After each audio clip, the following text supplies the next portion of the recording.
I actually got Sergio on Road Fools 14 because Sick. somebody dropped out, and I told Marco, Sergio Leos is here. Let's do this. Let's bring him on Road Fools. And Sergio was like lit up. But I love BMX. I love BMX. You don't know how much I'm dedicated to BMX. And 2 seconds later, they're shit talking somebody. They're like, yeah, but that guy sucks. I don't know what's wrong with him. You don't love BMX. If you don't love it all, every stupid thing about it and every great thing about it, then you don't love BMXs, period. Well put. What's up, BMX nerds? Welcome back to another episode of Kanode Knows. There are turning points in BMX and style and influence, and one of the most influential riders of all time is Kevin Porter. He's also a very sweet, humble, smart, cool dude, and we just talked for 2 hours and 45 minutes, and we cover his whole story. I think this is one of my favorite episodes that we've done. We do a good job of like starting at the beginning of his journey and then taking little tangents and conversations and bringing it back. And this is how I'd like the podcast to be. I was telling him mid podcast, I was like, this is my favorite, dude. So you're going to enjoy this. I think whether you're an old head or a new generation, like you've probably, if you're younger, you might not have heard about Kevin Porter, but I feel like you probably have. And this puts some light on his journey through BMX and his first, like, it's so trippy to hear him talk about Ruben finding the first curve wall ride and then Kevin getting the first curve wall ride to tail whip photo cover on a magazine, and just we talk about a lot. You're going to enjoy it. Please like the video, subscribe to the channel, share the show with a friend, and enjoy this episode with Kevin Porter. Why is your name Kanode Knows? You don't know shit.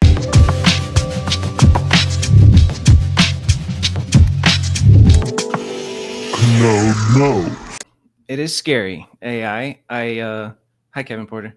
But but I was watching some guy on Instagram, and he's got these viral reels where he's just like, it's a scripted content and it's edited and it's good content and it's like polarizing reels, but it's so clearly written by AI that it's like, And so I how do you know? How do you know? Is it the dashes? It's the dashes. You can just tell. Like, this guy is a money influencer that doesn't. He's not that smart, and the shit that he was saying is just taking. What was a good one? He was taking a polarizing position on, like, if you party until the sun comes up, your brain is wired to remember sunsets, and therefore it's worth it to party until the sun comes up instead of going to bed at 2 a.m. And I was like, that's like, taking an interesting fact and then applying it to a polarizing, strong opinion. It's getting more and more intelligent. That's the crazy part. Now it has involvement, or it has input from every single human using it for their own, personal needs. It's like, I read somewhere how a single computer can go through a maze and by process of elimination find the path. AI just every single path, one hit. Yeah. And you think about that, like, in retrospect to the entire population of the world, like, we're just motivating this thing to get way too strong. And it's like cigarettes, man. There's no getting away from it. Once you're in, you're in. Yeah. Are you addicted to ChatGPT, Kevin? Well, I'm in customer service, and it's the same communication to hundreds of different people. So eventually I got to the point where I can't architect this email. I can't figure out what I'm trying to say. So I take what I'm trying to say, put it in ChatGPT, and then it spits out the proper definitions and words. But then I bring it back to my email and I re-edit it. Yeah, that's the step that a lot of people skip, and it's just so obvious. You got to, like, make it yours again, This is the thing that, like, blew my mind. So all my life I've been known as a talker. People back in the day when I was a little kid used to call me Motor Mouth. Like Jeff Harrington, I was obsessed with Jeff Harrington, like, as a little kid, and I just wanted to be around him. And obviously I get excited to start talking, but I don't know how to express my intent. So I use a lot of different, I'll say the same thing 4 different times. And when you're typing and re-editing, it's like, oh man, I said that 3 times. Yeah, why did I do that? it builds patterns in my, and I look at it, I'm like, oh my God, I got to fix this. This is why I talk so much. I'm trying to get a point across and I can't use the right words. Just repeating yourself. That's an interesting, it's cool to have it as a proofreader and a writer. But hold on one second. 43 years old and just finding this out, you know? You sound like muffled. I'm going to pause and see if we can change something. I like muffled. Now we sound good, baby. Hell yeah. Well, hi, Kevin Porter. Hello. How's it going? It's going great. Way, absolutely crushing it, man. I love your podcast. Hell yeah. Thank you. I appreciate that a lot. It's very surreal. I was just having the thought in my head because at this point I'm doing it without sponsors. Like I have that thought in my head. I want to bring sponsors back and try and make some money off of this, but there's got to be a way to make money off of this. It's just simply too good. How many BMXers tell you the same thing? Yeah, right. There's got to be a way to get money off this. Anyway, I was thinking about it and I was just grateful. Like the past 6 years of doing it, and then just kind of, even when I didn't feel like doing it for a couple of years, just being consistent. It's all about, like, it doesn't matter how you feel, just do the thing, which is cool. Yeah. And where do we BMXers want to talk about themselves? Yeah, so they can get sponsored. So we got like some stories. It's been fun. It like takes back the veil of a couple of people where I'm like, okay, everybody's human. Like Garrett in particular, I was like, holy fuck, I get to talk to Garrett, and then he's just the best fucking guy. He's the type of writer where he's so good that I was like, oh, he's definitely a dick, but nope, perfect guy. You know, that's all I've ever been about with BMX is, you know, you glorify people when you see them ride in videos, people talk about them. The make or break for me was always, once I meet them, how are they going to act? Yeah. It's pretty eye-opening. Majority of the BMXers I've met in my life are awesome, but for real, there's a few outliners that I'm like, oh, this is an interesting person. Yeah, maybe I'll just stay away from that one. You know? Yeah, but it's like crayons. You can't have the whole box of Crayolas if you don't like everybody. Mm-hmm. You might not use some of those crayons because you don't like the colors, but without it, we don't have BMX. Yeah, some crayons are victims and full of themselves. Yeah. They bring it upon themselves when they crack themselves, but whatever. Yeah. Some melt in the sun. Some don't. Some are black. Yeah. Some are white. Well, you know, it's funny. I was talking to somebody a couple of years ago, and they were like, "But I love BMX. I love BMX. You don't know how much I'm dedicated to BMX." And 2 seconds later, they're shit talking somebody. They're like, yeah, but that guy sucks. I don't know what's wrong with him. I'm like, you don't love BMX. If you don't love it all, every stupid thing about it and every great thing about it, then you don't love BMXs, period. Well put. Yeah. We're all flawed. It's people like that, especially as you get older. It's kind of like I'm starting to just accept, because I used to want to try and influence them and change them, but it's like, why do that? Yeah, that's a pretty silly effort to try and get somebody to see, like, hey, you're just being a selfish victim right now, and let them do it. It's like a defense mechanism that gets built up over time. I have empathy for them. But that's like, I always said this. That's like going into an art museum and deciding you don't like the art. Maybe you should put some paint on it. Like, no. Yeah. The whole reason that piece is there is either to shock you or awe you or inspire you, but don't go and write on it. Yeah. Negates the thing. Who do you think you are? Just who do you think you are? Did we just say that at the same time? Yep. Yeah, we did. Who do you think you are? Kevin, who do you think you are, dude? You fucking legend. Do you feel like a legend when you just walk around with that fucking mustache? No, I feel like a father sitting in a little house up in California. I love that. Where are you right now? I live in Long Beach, California. And you've been there for quite a while. How long? Yeah, I think 2016 I moved here, and I lived here in 2010 for a year, and then moved back to Chicago, and then let's that's as good of a topic to start at the beginning either way. I know your background a little bit. You were born in 1982 in Chicago. Yeah, that's true. Mm-hmm. And in the early 90s, you were pedaling around doing shows with Micah and Oh, dude, I have this amazing voice memo of Micah talking about you, and I can't wait to hear that. yeah, I listened to it, and maybe we could play it on here. But Okay. what I'd like from you, Kevin, is just kind of tell me your story from like the early days. You know, it's Like I predate Micah by a lot of time. yeah. Oh yeah. Let's go. So I'll go back to, I don't want to go too far, but I'll go back to childhood. I didn't start riding a bike until I was 7, but I was obsessed with bikes. I had this Smurf mobile that was like, I took it apart, put it back together a million times, had training Smurf wheels. mobile, like the cartoon Smurf. Yeah. Hell yeah, let's go. My brother, you know, I was always inspired by my brother. He's 4 years older than me, and his friends were like into Gleaming the Cube and like, you know, skateboarding. And I rode skateboards first before I actually could ride a bike. And I fell on my face. I messed up my face on this ramp my brother built. And then they went riding 1 week, and I went with them. There was some like trails in this weird area by my parents' house, and I did not want to quit riding. They quit riding, and I was like, no, this is the best thing I've ever done.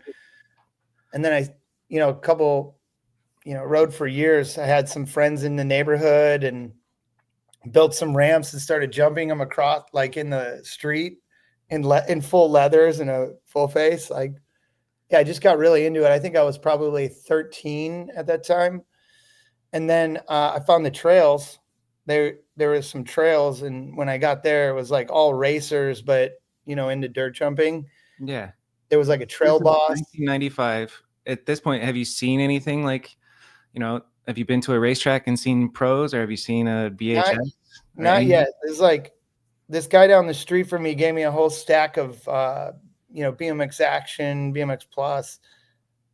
They were like 85 and on, and I would flip through those, so I would see all the like cool ass 80s stuff, which definitely inspired me. That's why I was always wearing leathers. Yeah, the leathers is why I asked that. I was like, And then, but when your front wheels like turned perpendicular to the ground and you're like doing a toboggan on the ground, what's that one called? Oh fuck if I know.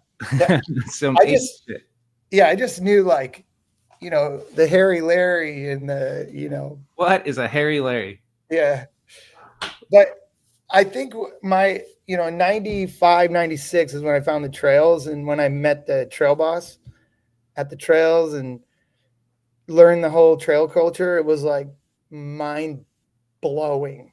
Like, went to the trails for 10 minutes and realized this is my life. And I couldn't stop talking about it. Yeah. Perfect. I just had to illustrate what I thought Harry Larry was the name of a trick, but it's the name of a racer. No, it is the name of a trick too. I think what you see right there is the Harry Larry. The turn down? It doesn't look like a turn down. Does it look like a turn down to you? Is that a wiggle? It's like a wiggle. All right. Got it. Cool. Thank you for the education. Perfect opportunity to go and create a new trick, everybody out there. Harry Larry. Yeah. So I think you know, it just hyper motivated me. Those guys all raced, so I started going to the racetrack, but I really wanted to do tricks, and eventually found my way to Scrap Skatepark, and that was like a milestone too. It like blew my mind to see like Jimmy Walker, and we went to a BS contest, the one where like Taj alley-ooped from the box to the spine. It was like Dave Mira was there, and John Parker was riding the vert ramp, and it was like kids. That's crazy. To be, how old were you? Like 16, 15, and see all that? Yeah, it's 96, so I don't know what year. 14. Yeah. Quick math. Yeah, seeing Chad Groot riding flatland without brakes, like, you know, these things like shaped my future, because I'm like, what I was most excited about in BMX was meeting them. It was like meeting these people. I met Todd Lyons, had ridden through my town one time, and I was just getting ice cream at this little hot dog stand, and him and I think Randy Stumphauser had pulled off the highway on their way from the Rock. And I was like, hey, I recognize, oh my God, it's Todd Lyons. Yes. So just, and then he let me ride his bike, and I went home. I told my mom. She has no idea what BMX even is. It was freaking hilarious. But I think the point I'm getting at is I never wanted to be a professional. I just wanted to meet these people.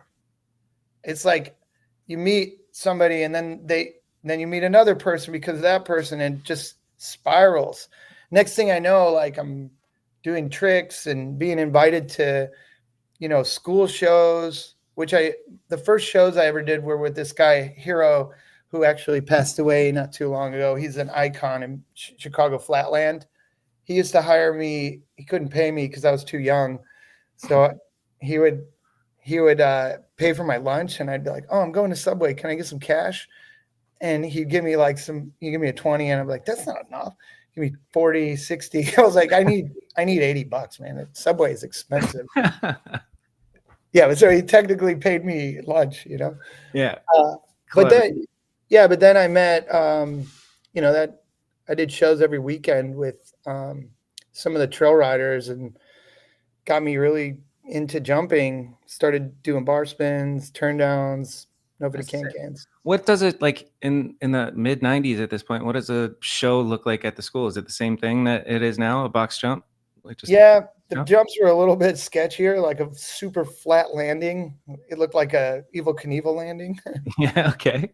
Yeah, but there's another show company that was kind of competing, Superhero, that's still around today. This guy Eric Carell's company, which I think Micah and Eric, they're friends, but I don't know. Years of business together. They might hate each other. Show beef. Yeah. I don't participate. It's those guys. But, yeah. Well, tell me more about like an actual show. Like, how excited are the kids back then? Because I just did the Nitro. I filmed some Nitro Circus show, and it's like the 3-story tall drop in and the biggest jump. Not the biggest jump, but a massive jump, and then double backflips and cash rolls and all this stuff. And like the level of tricks and the level of audience stoke was insane to me. Like they were they were just like, yep, very good. And it's just like, what, dude? I can only imagine. Back then it must have been a little better. Internet killed it. The internet killed it, man. It did. I hate to say it. It was like you do a tail whip and the friggin' place just loses it. Yeah, that would be amazing. Did you do a tail whip at a show? Oh yeah. That's how I learned them. I would just try a tail whip at the end of the show, and I never landed. And then eventually I started landing it. I was like, oh no. That same thing with 360 whips. It was just like, I'm going for it, guys. I'm going for it. Now's the time. Which actually, thinking about it now, I grew up wanting the attention of my mom, my dad, and my brothers because I was the youngest kid. So attention is what drives me. And at a show, that was the time. I have all these eyes on me. I have this announcer paying attention to me. It's like your wedding day every time, I'm doing it. And it's like, I don't care if I don't know this trick. I'm going to learn it. Yep. And funny enough, like at the Do Tours and the X Games, everything, that's when I perform. When I have that kind of audience, I'm like, I'm in. But if you're like just sitting around, no one cares, not getting it out of me. Yeah. No going riding. Well, I'm sure you've gone solo riding, but I do it for the feeling, but it is like a huge motivator for me to have people around to ride with. Like something that changed in 2013, 15 is, street riding took over, and it was all about these private, go film sessions. And I'm like, dude, this is killing my vibe. It's like, can we get together and ride? I'm not invited. I don't want you to blow up the spot. And like, are we friends? Are you not inviting me because we're not friends? It's like, I miss that, the Baco era is a good example. Like when Dave and Brian and Chad, everybody's together, it's like fuel central. Yeah. Motivating each other. But yeah, that whole culture, I love street riding, but I hate the privacy of it. It's like awful to me. I can see that. I hear you. Speaking of film sessions, like in your early days, like the 90s and stuff, like what's your first taste of being in front of a camera? Do you remember? The no fun gun? Do you remember way back then, your first experience with a no fun gun? Yeah, I was on like Fuel TV. I'd always be like, doing interviews. Good luck finding them. But I saw one where you were being interviewed on Fuel TV recently, where I was like, "Oh shit, Kevin's yeah, on like TV." I do my run, and they come, Kevin, how was your run? And I was like, the same as it is every time I do it, everywhere on earth. It's hilarious. I was also a little kid, like I'm a hunchback. I'm like on national television. It's pretty wild. That's a crazy experience. Yeah, super funny. And had I known back then that kind of exposure would get you a better sponsor, probably would have leveraged it a little bit. But I don't have anybody teaching me these things as a BMXer. Yeah. If I was in football, I'd be the craziest, youngest rider that's ever, or Right. youngest. Because there's a path laid out, Yeah. But it's like, I don't know. What the fuck am I doing? That sort of mentorship came from other professionals. And I think in the grander scheme of things throughout the 90s and 2000s, everybody's trying to figure it out. And the ones that have it figured out don't want to share anything. Yeah. Gatekeeping. Yeah. And you see those guys and they're just surrounded by all these other riders that are like leeching off of that success. And this brings up a good point. I work in a totally different industry and I've been in it just as long as I was in BMX. The first thing I noticed was, holy shit, BMX has no money. Yeah. None. And now I'm like, I work with brands and I'm like super into marketing and product development and sales. Everybody says, oh, why would we do BMX? There's no return. I was like, yeah.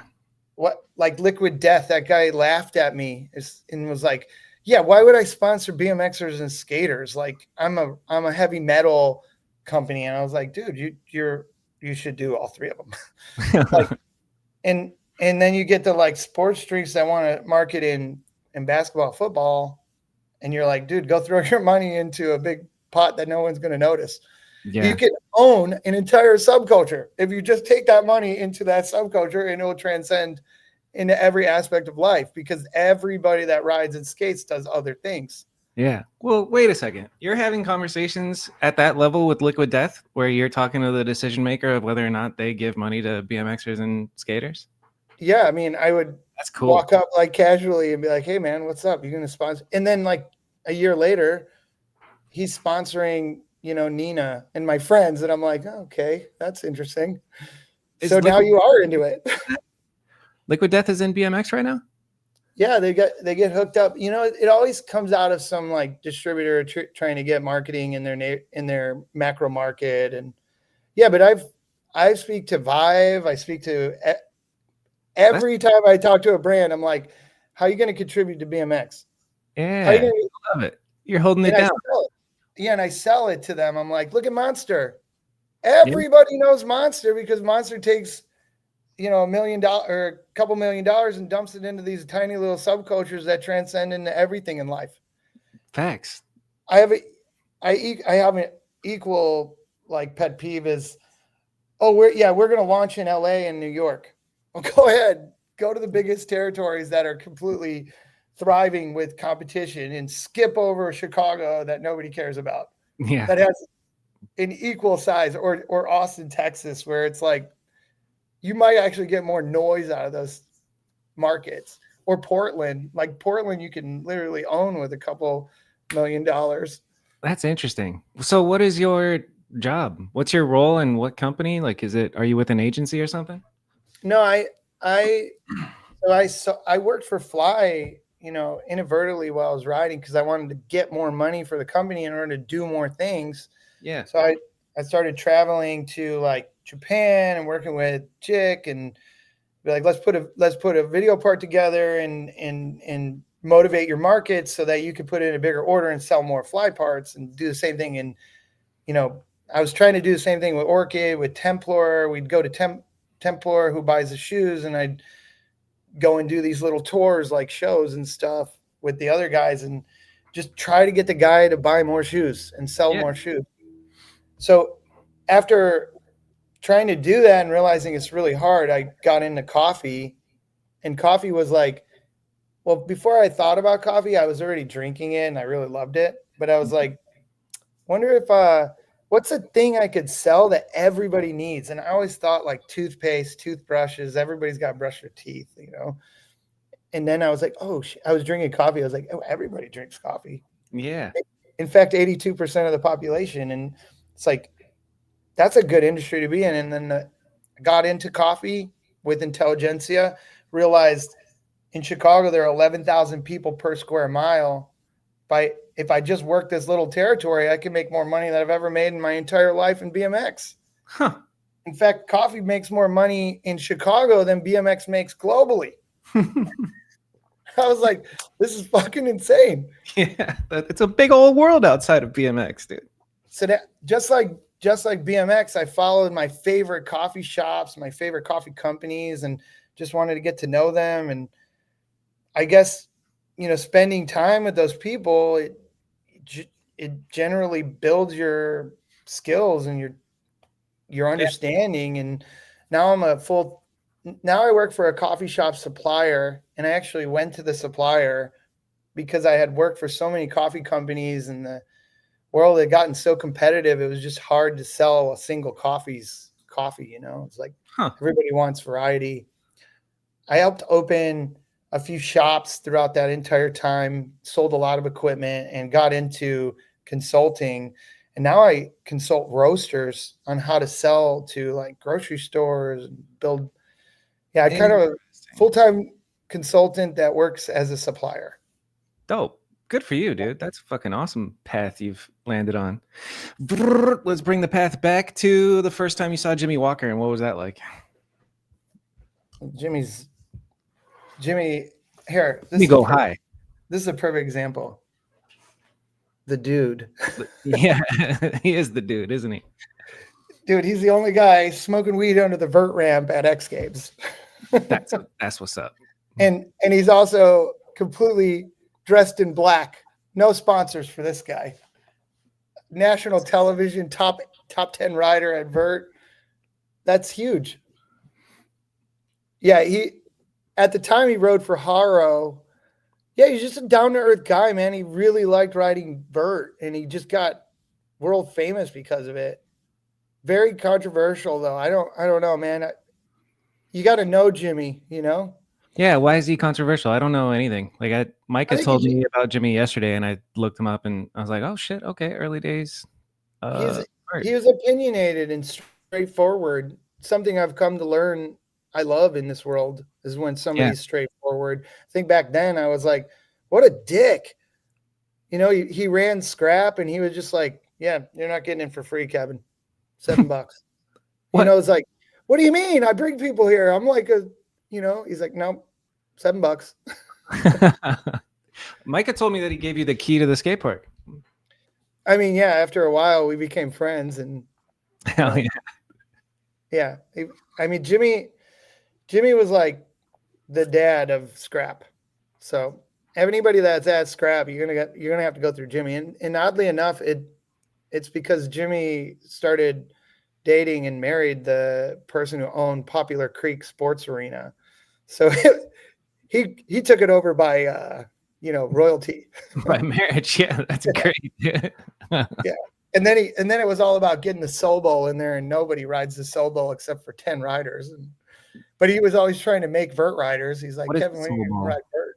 I wanted to nod and just act like I know what the Sobel is, but I don't know what the Sobel is.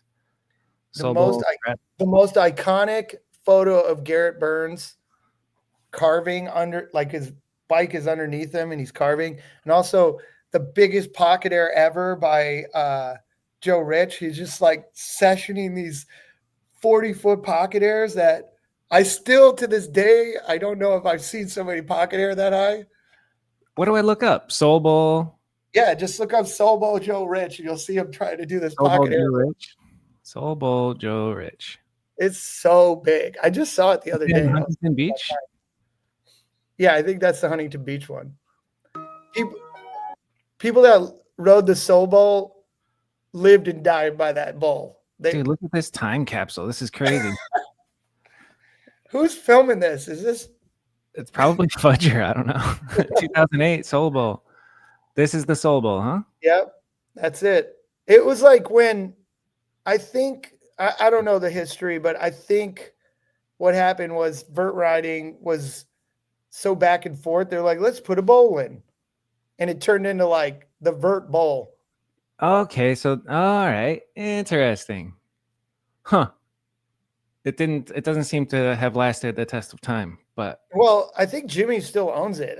I think he has it down in Florida or something. But hell yeah.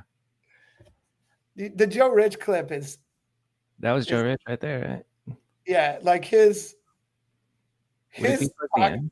his pocket hairs are insane. Yeah, he's something special. I love everybody in this video, by the way. Yeah, this is a time capsule. This Yeah. is like right when I was just looking at the internet of BMX. Like 2008 was when Look, Austin Coleman. I mean, geez, Yeah, come it's on. crazy. Oh geez. So I think going back to Jimmy, I think he was very important for the Midwest. I think he was he was at that BS contest that I first went to, and full chest protector, and he was one of the last riders, so he was like the last hurrah, the local hero, Hell and yeah. he's friends with John Parker and all the famous riders at the time. They all know Jimmy because he was a Haro rider, Yeah. So he largely shaped inadvertently Chicago's BMX scene with scrap, which was cool. Yeah. Koji Craft, like you would not have a Koji Craft. It wasn't for Jimmy Walker, period. Nor Kevin Porter, right? I think I would have survived without Jimmy Walker. I had a different style. I came from dirt. Did you always have like a different style, or was there a turning point where you were like, I want to be more like this? No, I grew up thinking style was the most important element to BMX. Like I followed Ryan Jackson, who at the time was like really influential mini ramp rider, kind of emulating like the Sandy Carson, Joe Rich, transition to two pegs and Team JV. Yeah. Team JV. 99. Yeah. So Ryan and I rode a lot together. We would talk about style often. Then I met Timmy Martin, God rest his soul, but he is a style manager. Like, I don't know how to explain it, but he taught me about Stauffer, and we would watch like videos and just really hyper, analyze like Pundai and Bennett and all the style cats. We just wanted to see like what makes them stylish. Is it that they point their toes? Is it that they, how do they execute the entire event? It's not just the trick. It's like how they approach the trick and how they land the trick. How you make the trick look matters a lot. Actually, Timmy was a big part of how I blew up even bigger, because he would just go around to different scenes and talk about how stylish I was. Hell yeah. Organic grassroots hype clout. That's funny. Yeah, he would clown on me if something wasn't right. Look at that. The only rail I've ever done. Hell yeah. That's the only rail you've ever done? I don't believe you. That's it, man. Look, I'm riding pegs. This is pre-peg or pre-pegless. Pre-pegless. Wow, you made it so far in BMX without grinding rails. That's incredible. You could thank Garrett for that. Garrett Byrnes, I saw him without pegs, and I was done with pegs forever. Hell yeah. That's wild to think about. I only did one downhand rail, so I'm with you. Fuck rails. I still have 4 pegs up. Yeah. Let's see. I think the people who shaped my BMX career, like there's riders that paved it, but the ones that shaped it were like Sherbo, Timmy Martin, Stauffer, the whole Dead Memory crew. I was like obsessed with Dead Memory, everything about it. This is my first time ever hearing about Dead Memory. Dead Memory was like the crew. If you got on to Dead Memory, you were like, holy shit, he must be good. Dead Memory commercial.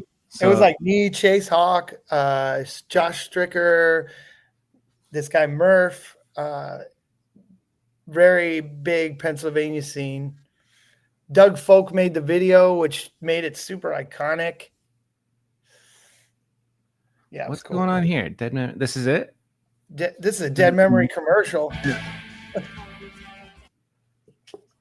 It's not It much was BMX so far. There we go. It was Stauffer's brand. All so right. if you're on Dead Memory, it's because Stauffer thought you were stylish enough to be on Dead Memory. That's got to feel good. Yeah, I was like blown away. But we also spent a lot of years drinking, getting hammered. Hell yeah, dude. That's part of the game, baby. Yep.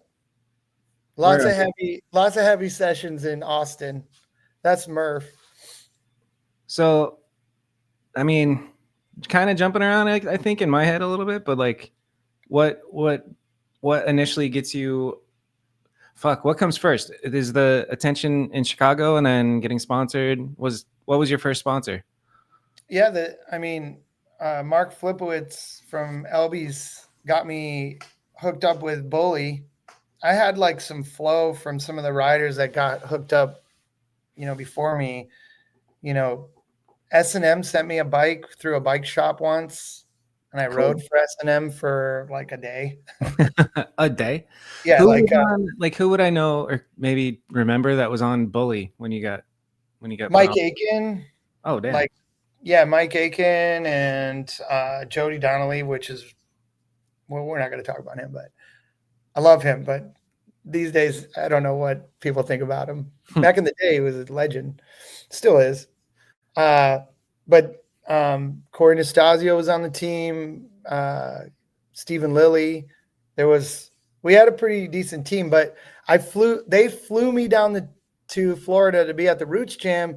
And I guess this is the most like life-changing moment for me. I was riding in the contest. My run was almost done. And, Aaron Nardi, who actually made Team JV video, he comes up, he's like, "Hey, you should do a wall ride to tail whip." And I was like, "Wall ride to tail whip? That's genius." And there was a perfect wall for it. So I just went up the wall and flicked a tail whip and landed balls, and the entire place just shit. It just blew up. And it was like, now I got to do it. So I tried it again. I think I did it on the third try. Ended up being a 2-page spread. I rolled back over, and Rick Molentano was like, "Hey, you want to ride for standard?" And Ooh. a gig with pay and a full ride. And I was like, "When?" He's like, "Right now. You got to make the decision right now." And I was like, "But I ride for Bully." He's like, "Do they pay you?" And I was like, "No, but they did fly me down here." It's like, "I'll pay for them to fly you back. I don't care. If you want to ride for standard, now's the time to tell me." And I was like, okay. I had to break up with Bully on a Bully trip that was paid for.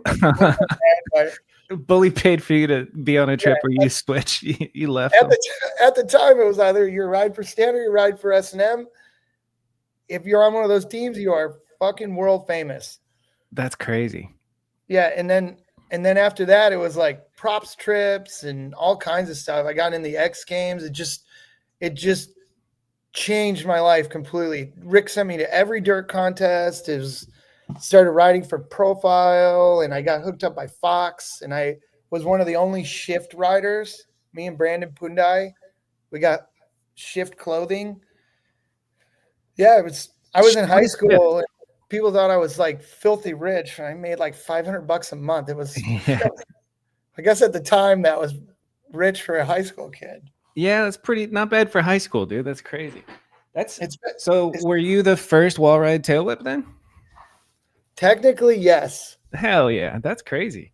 Ruben had done it the week later on Road Bulls. Well, you're the fucking first. And we talk about it all the time.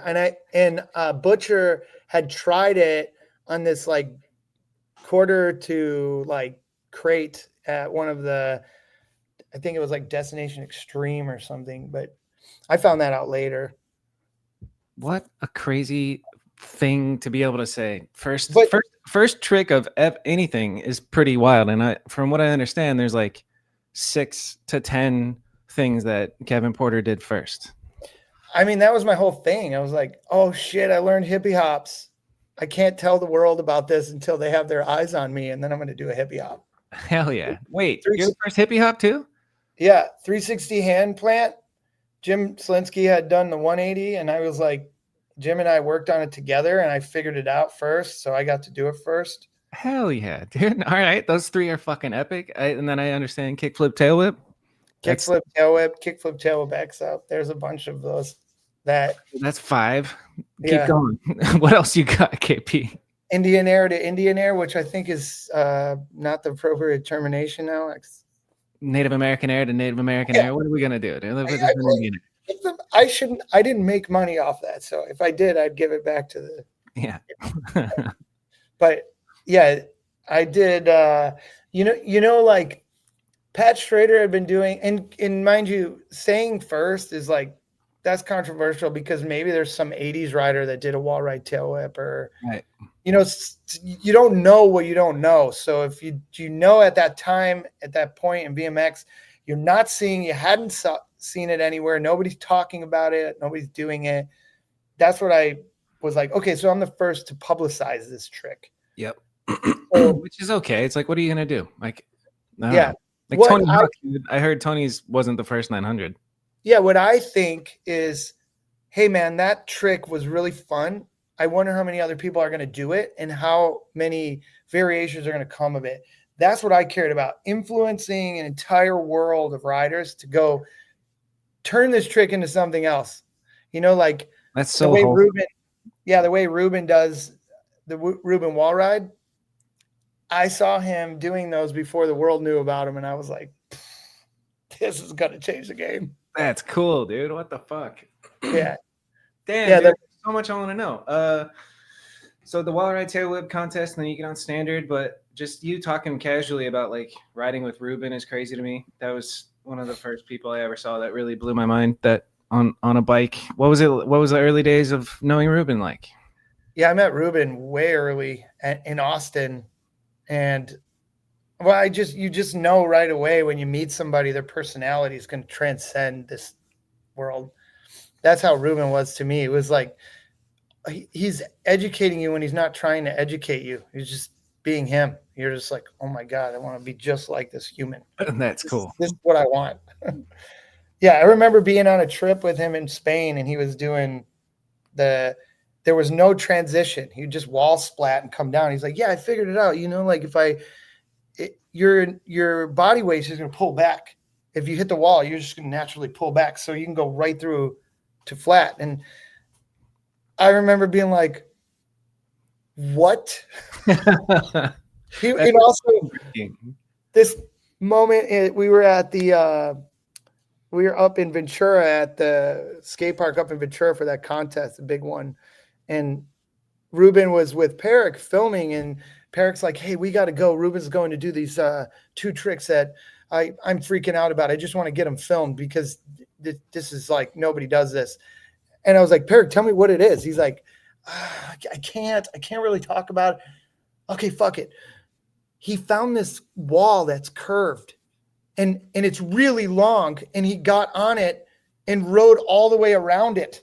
And I'm like, what? Yeah, it was like, so is there trannies up there? He's like, no trannies.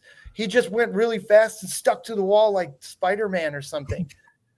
And then he unlocked the curved wall ride. Yeah, and then he's like, and then like 10 minutes later, while I was setting up the camera, he did this super duper long nose wheelie without front brakes. And I was like, what? Pushing it, dude. That's so crazy to be around. Wow. At the same spot. That's fucking awesome. Yeah.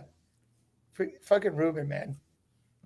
Yeah, both of you guys are pioneers. That's crazy to think about. Like, you probably didn't realize the impact that you guys were having, but just doing tricks on bikes. But with the technology that's coming around and like being able to share it everywhere and the internet eventually, it's pretty trippy to think about. Let's get back to Chicago.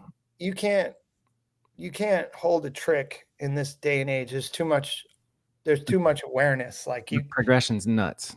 Do you remember? I meant to say this, but Pat Schrader was doing like Vaders, And I remember like, oh, I never thought about a foot jam in a different way, you know. And I was at my local skate park in Burbank, Illinois, and I just tried to jump over the bike. I was like, okay, let's see if I do this foot jam. Can I jump over and do the can jam that we all know?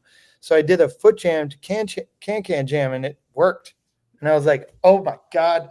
So then I was like, can I do, you know, this, and this? Can I do this, and this? And for 6 months, I'd go every day. I'm like, do a front one, do a back one, do it. And then I went to the mesh skate park for the big mesh Baco jam, and somebody was filming for props, and I did it. And like overnight, everybody was doing them. That's cool. What a trip, dude. That's wild. So we're on standard now. What year is it?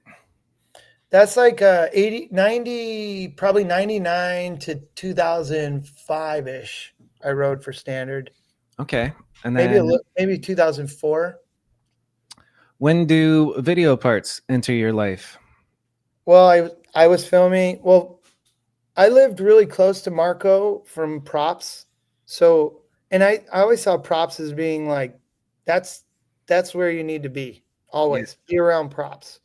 So Marco invited me to come hang out at the warehouse, and I got really close with Marco and Rye. I became their little, like, I was like the bus, like Gilligan, I guess. I'm just always cleaning the bus, emptying it. I was like, I don't care. If I could be with props, I want to be here, you know? Sick. Yeah.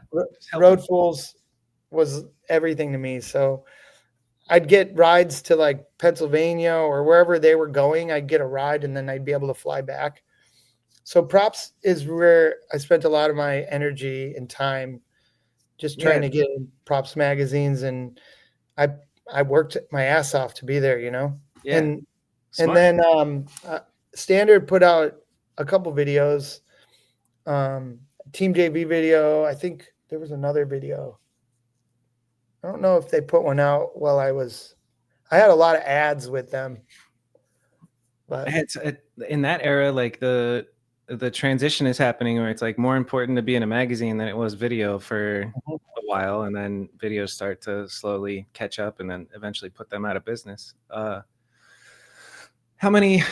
What was your first Road Fools that you were on? So I went on Road Fools 9 with Mira, and you know, that Road Fools was really transitional for BMX. Do you have any well, why do you say that? This is a great topic. So Dave Mira, Greg Walsh, Matt Berenger, Alistair Witten, you know, the Rick Molinterno. It was really stocked with a very diverse group. It was like you're either on this side or you're on that side. And no, I don't think everybody looked at it that way, but it was very much like, you know, the garage company riders versus the corporate riders. Interesting. Dave at the time was the most paid, most celebrated rider of all time, still is today. But we had these conversations on the bus. Berenger, I think, could speak to this even louder than me because he, you know, hung out with TJ and Fuzzy. So he was very aware of like, hey, the difference between me and you is nobody in their, you know, on their couch at home knows who Matt Berenger is, but everybody knows Dave Mira. But if you ride BMX, you know who Matt Berenger is.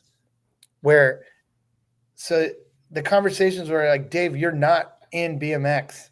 You represent BMX outside of BMX, and everybody loves you, but you're not over here hanging out with Matt Berenger. Whoa, who said that to Mira?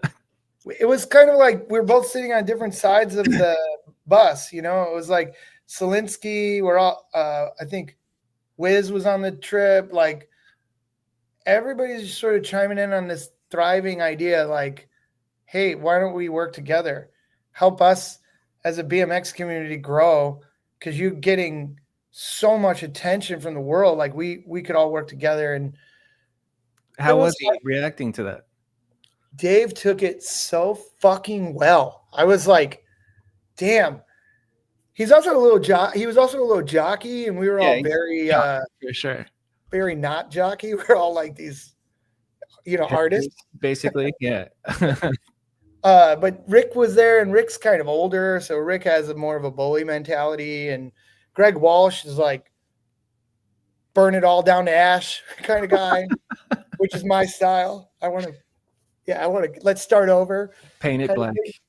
Zelinsky was like, quiet, but had his opinions. And to be honest, I think it really shifted culture a little bit because Merrick came out riding FBM sprockets and Behringer bars. And, he saw the value in supporting his. You think from that conversation, he started to take action like that and start in BMX? That's so sick, dude. What? Yeah, I did the Joe Tizio pedal fun thing with the blue pedals, and I just wanted to give back to Tizio's family really bad. And I worked with Marco. We got pedals in, everybody's personal pedals. And I think that too was like a sign of like, holy shit, these guys really work together. Not saying Mira wasn't doing that. I think he was just in his own little bubble. And and then, I don't know, I doubt this is why, but I did see Mira go into Miraco and, took in Nigel and all these people. And I don't know if that was just a transitional period for him to be like, I'm going to pick this industry up a bit, share the wealth. That's fucking crazy, dude. What do I want to know? I wish I could be a fly on the wall on that bus. This is like 2003 is from what I just looked up for the Road Fools 9 experience. That's such a trip to think about. My first trip to California is what sold me on this majestic place. Yeah? Is that where, like, what? Tell me more about Road Fools 9, like if you can remember. Yeah, so Road Fools, well, there was this moment. Well, Greg had it out for Dave because he was a jock, and Greg's like, whatever. Not saying anything happened, but Dave and Rick kept fighting like jocks, like bullying each other, but in a happy friendship way. And they were fighting in the doorway. I was filming it because Marco's like, don't miss any of this shit. I had the fisheye filming it. And Greg just had enough of them doing this. So he lightly tugged them out of the bus, and Dave hit his head on the door of the bus. And I filmed it all. And I was like, oh shit. They were all apologetic and everything. I don't think Greg meant to hurt anybody. He was just like, get out of here, Yeah. Oh shit. Road Fools 9. It was so funny, man. It was like lots.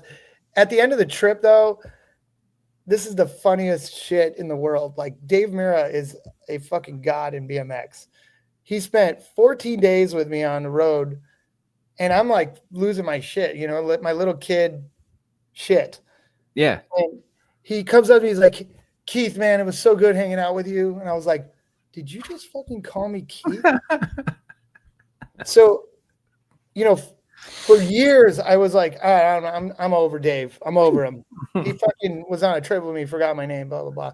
And then one day in Salt Lake, I'm sitting in the lobby. We were at the Do Tour, and Dave walks right up to me, looks me in the eyes, and goes, I'm sorry I called you Keith. You didn't deserve that. And I was like, damn, this is why this guy's a legend. Damn, that's crazy. It shook me, man. Yeah, man, it's so crazy to see these fucking babies. Because, like, I remember watching some Road Fools coming up a little bit, and then you get older and look back and see the age of the kids on Road Fools, and it's like, holy fuck, I thought they were like grown-ass adults, but they're 18, 19, 20. Babies. Like, that's Alistair, right? Yep. Young baby Mr. Ryan. You imagine that conversation with Biz in it. It's like hilarious. It brought light to the whole situation.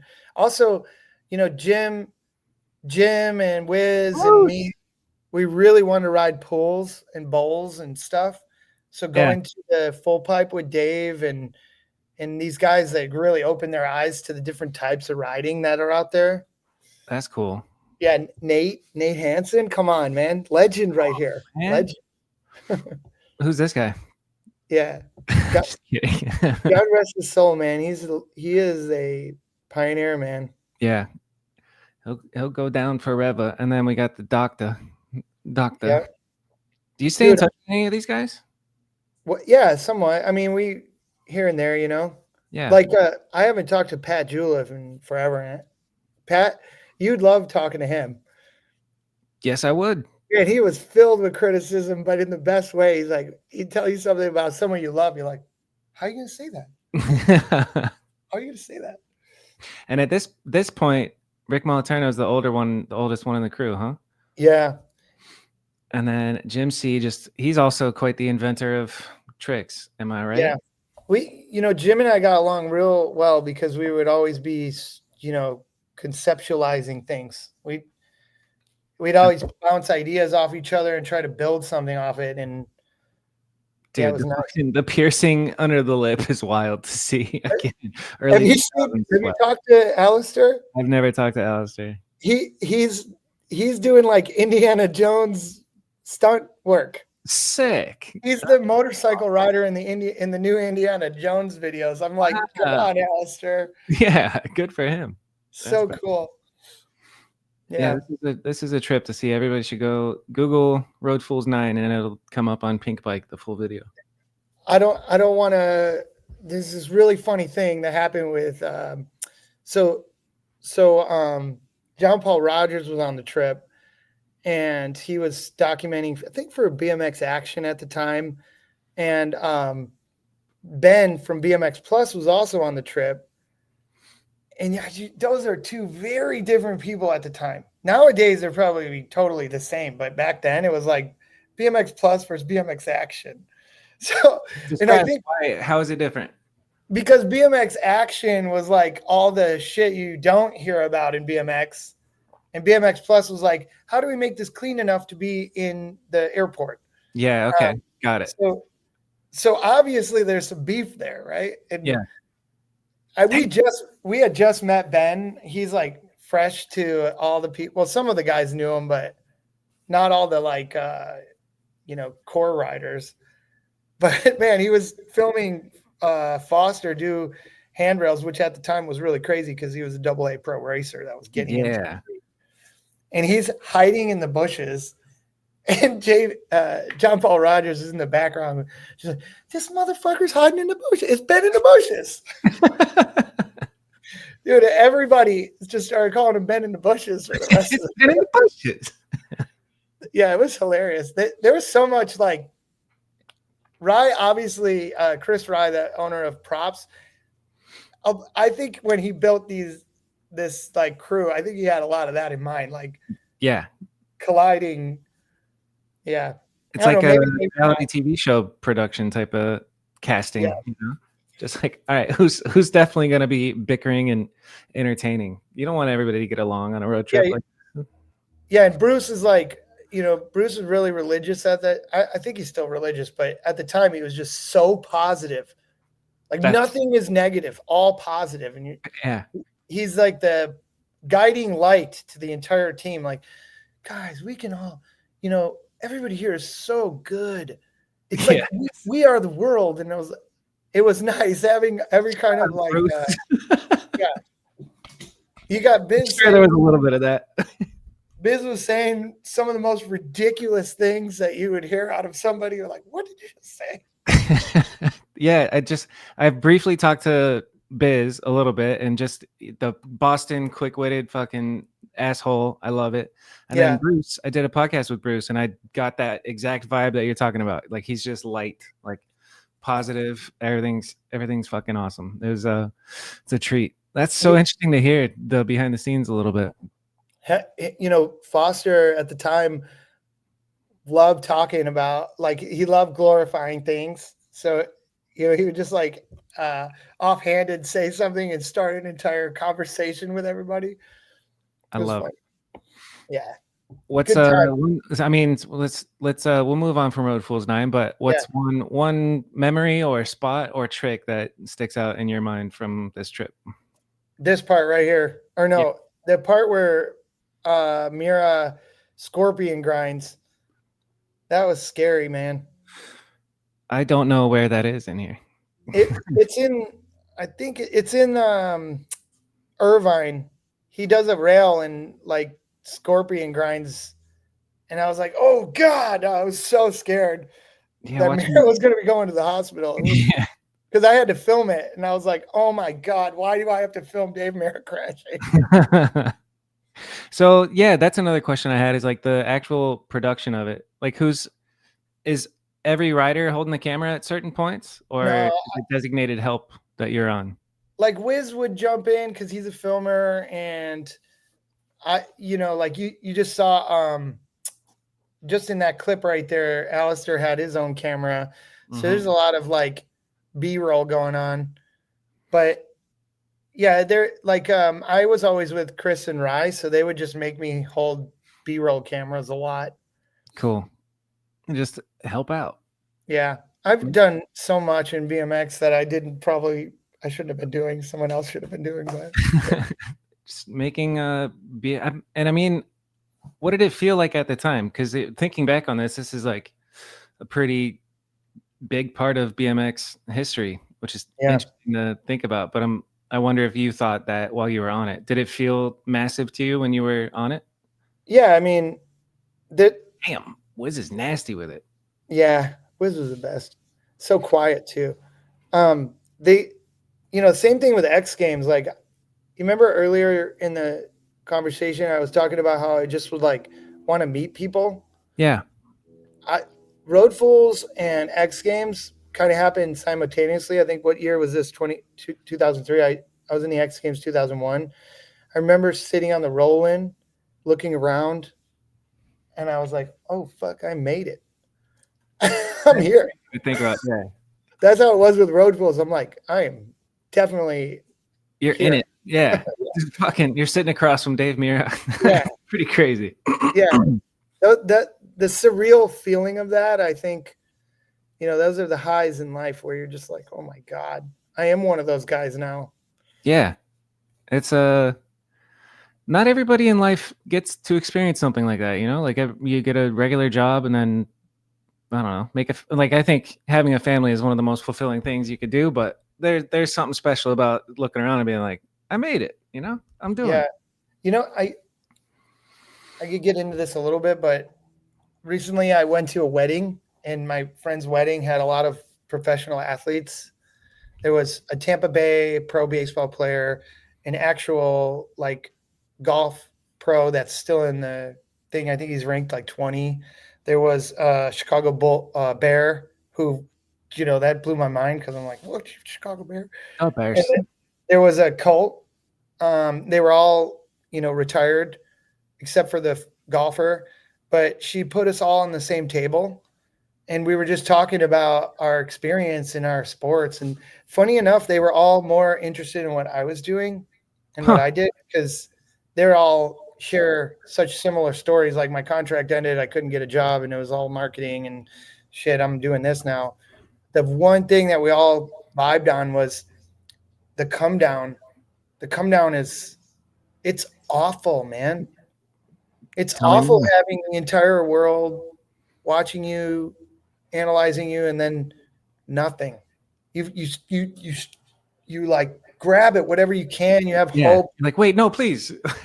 Yeah, you have hope, and you're like, oh my God, this is not good. I gotta fix this. I gotta get a sponsor. You start calling people. I think there was a point in my life where I was just like, I'm closing in. I got real depressed. Yeah, it was. I broke up with Fly because of some politics with the team manager at the time. I remember being like 13 years in or 12 years in and being like, I cannot fucking believe this is happening. And I started writing kind of flow for Mutiny, which was really nice of them.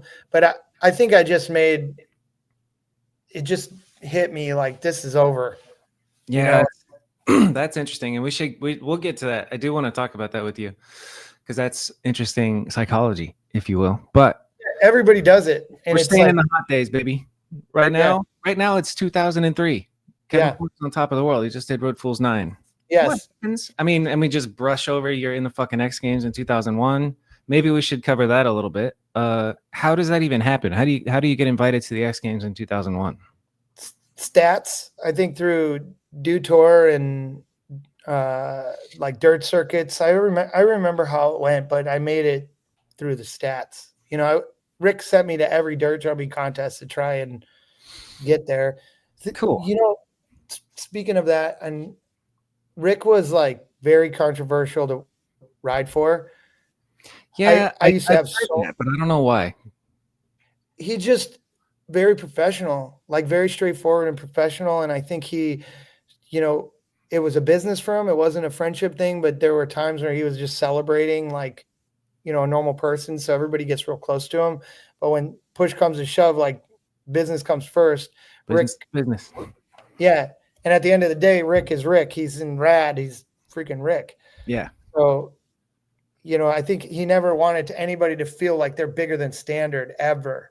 It's always, and there were a lot of times that riders rose above standard, like Joe Rich, Taj, Robbie Morales, like you name it, they're on standard. He helps them travel, do everything. It's like, you're not going to be better than standard. And looking back now, I used to have such a grudge against that attitude and those, but I get it now, you know, it's different. I'm older now. I respect it. Enlightenment, KP. Yeah. Started listening to Alan Watts and meditating and shit. I know. Yeah. Exactly. I see it, dude. I love it. All right, so cool. I mean, there's so much to talk about in your whole life. 2001. I'm 11 years old in school in Virginia, and you're out traveling the world doing dirt jump contests. Road Fools happens. Salvation video part. I don't know much about the Salvation video. That was pre-dead memory. Rich Hirsch and I hung out a lot. Sick. And he said he was starting a company called Salvation. He's like, and Mike Arlene too. I hung out with Mike Arlene a lot in California, and they're both like, you should ride for us. You know, I didn't realize at the time it was like very heavily built around kind of religion. I think Rich had this idea of like salvation, you know, you found a course in life or whatever. Bruce was on it, and you know, there was a point where Bruce came up and was like, how's your walk towards Jesus? And I was like, what? I love you, Bruce, but what? You know, I'm not having a walk towards Jesus. It's just, and then, you know, I started hanging out with all the Dead Memory guys, and they were just fucking clowning on me. Like, dude, you're not fucking religious at all. Wait, you can't be saved, brother. There's no. You can't be showing up in some like trench in Austin, half drunk, and be claiming you're on this walk with Jesus. Although maybe you can, but Stauffer's like, you're gonna scrap that shit. And he's like, so they forced me to ride for Dead Memory at the time. They're like, we're going to do this just to cleanse you of this. That's fun. That's fucking awesome. I did really love working with Rich and being with those guys. It was cool. Yeah. I'd like to hear more about your story with Rich and working with them. Cause just based off that, Rich has just been a little entrepreneur his whole fucking journey, hasn't he? Dude, Rich knows.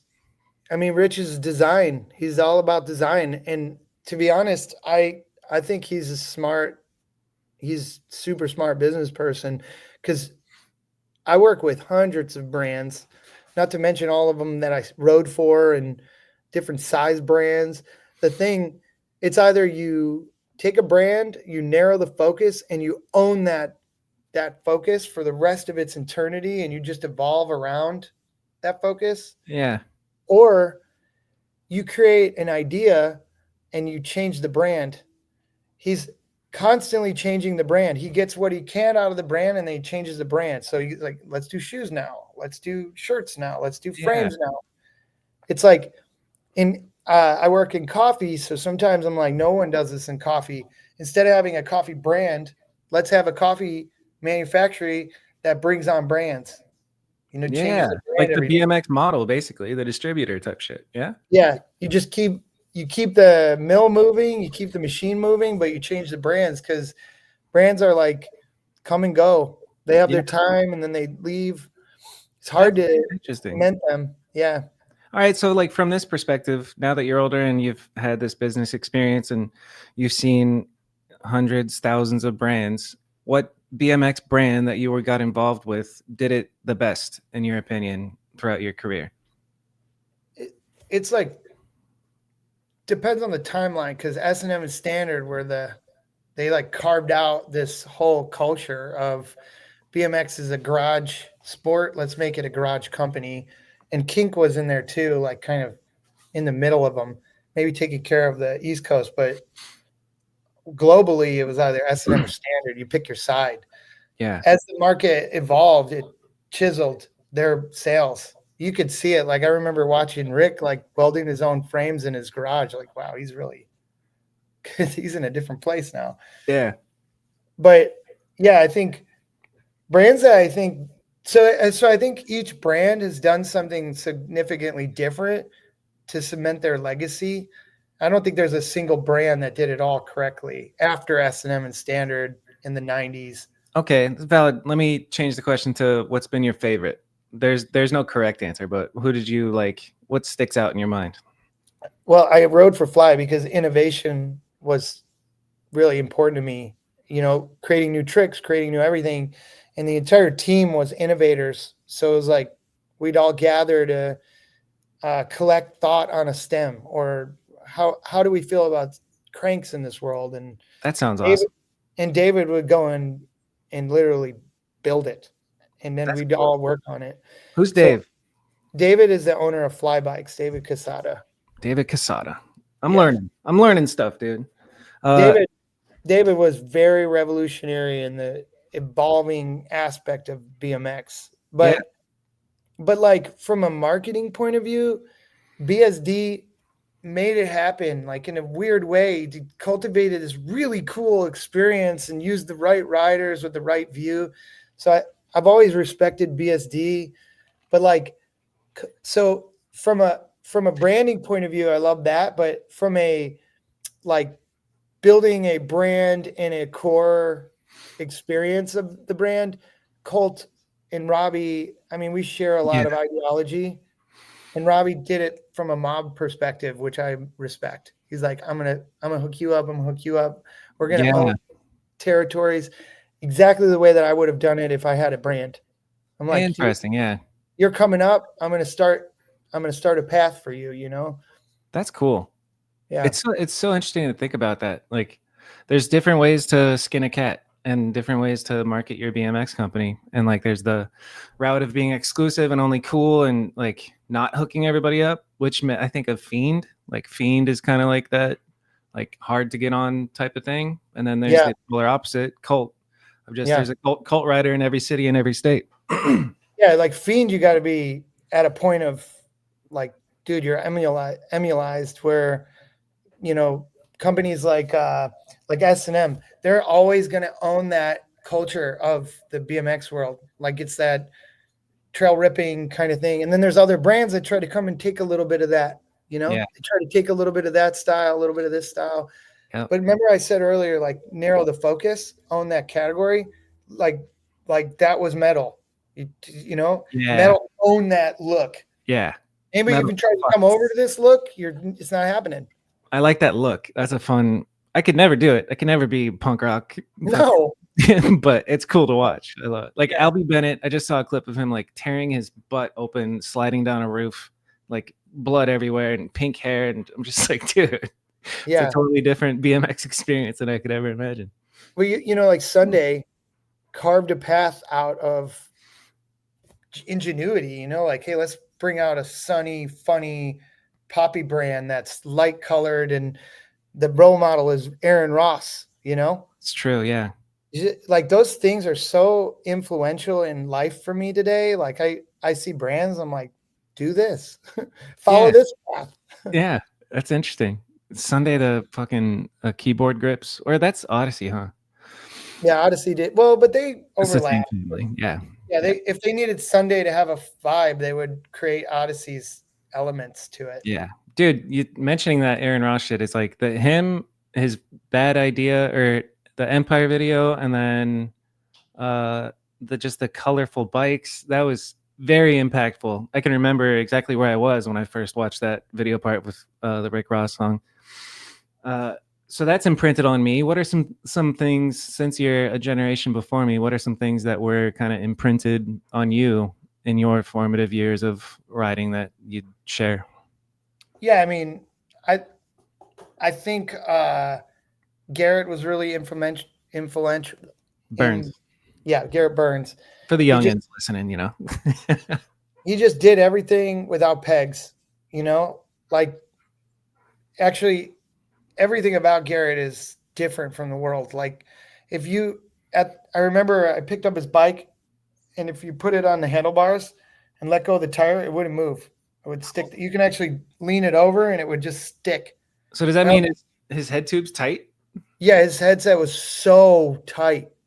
And I was like, Garrett, why is your headset so tight? He's like, because the bike does all the work.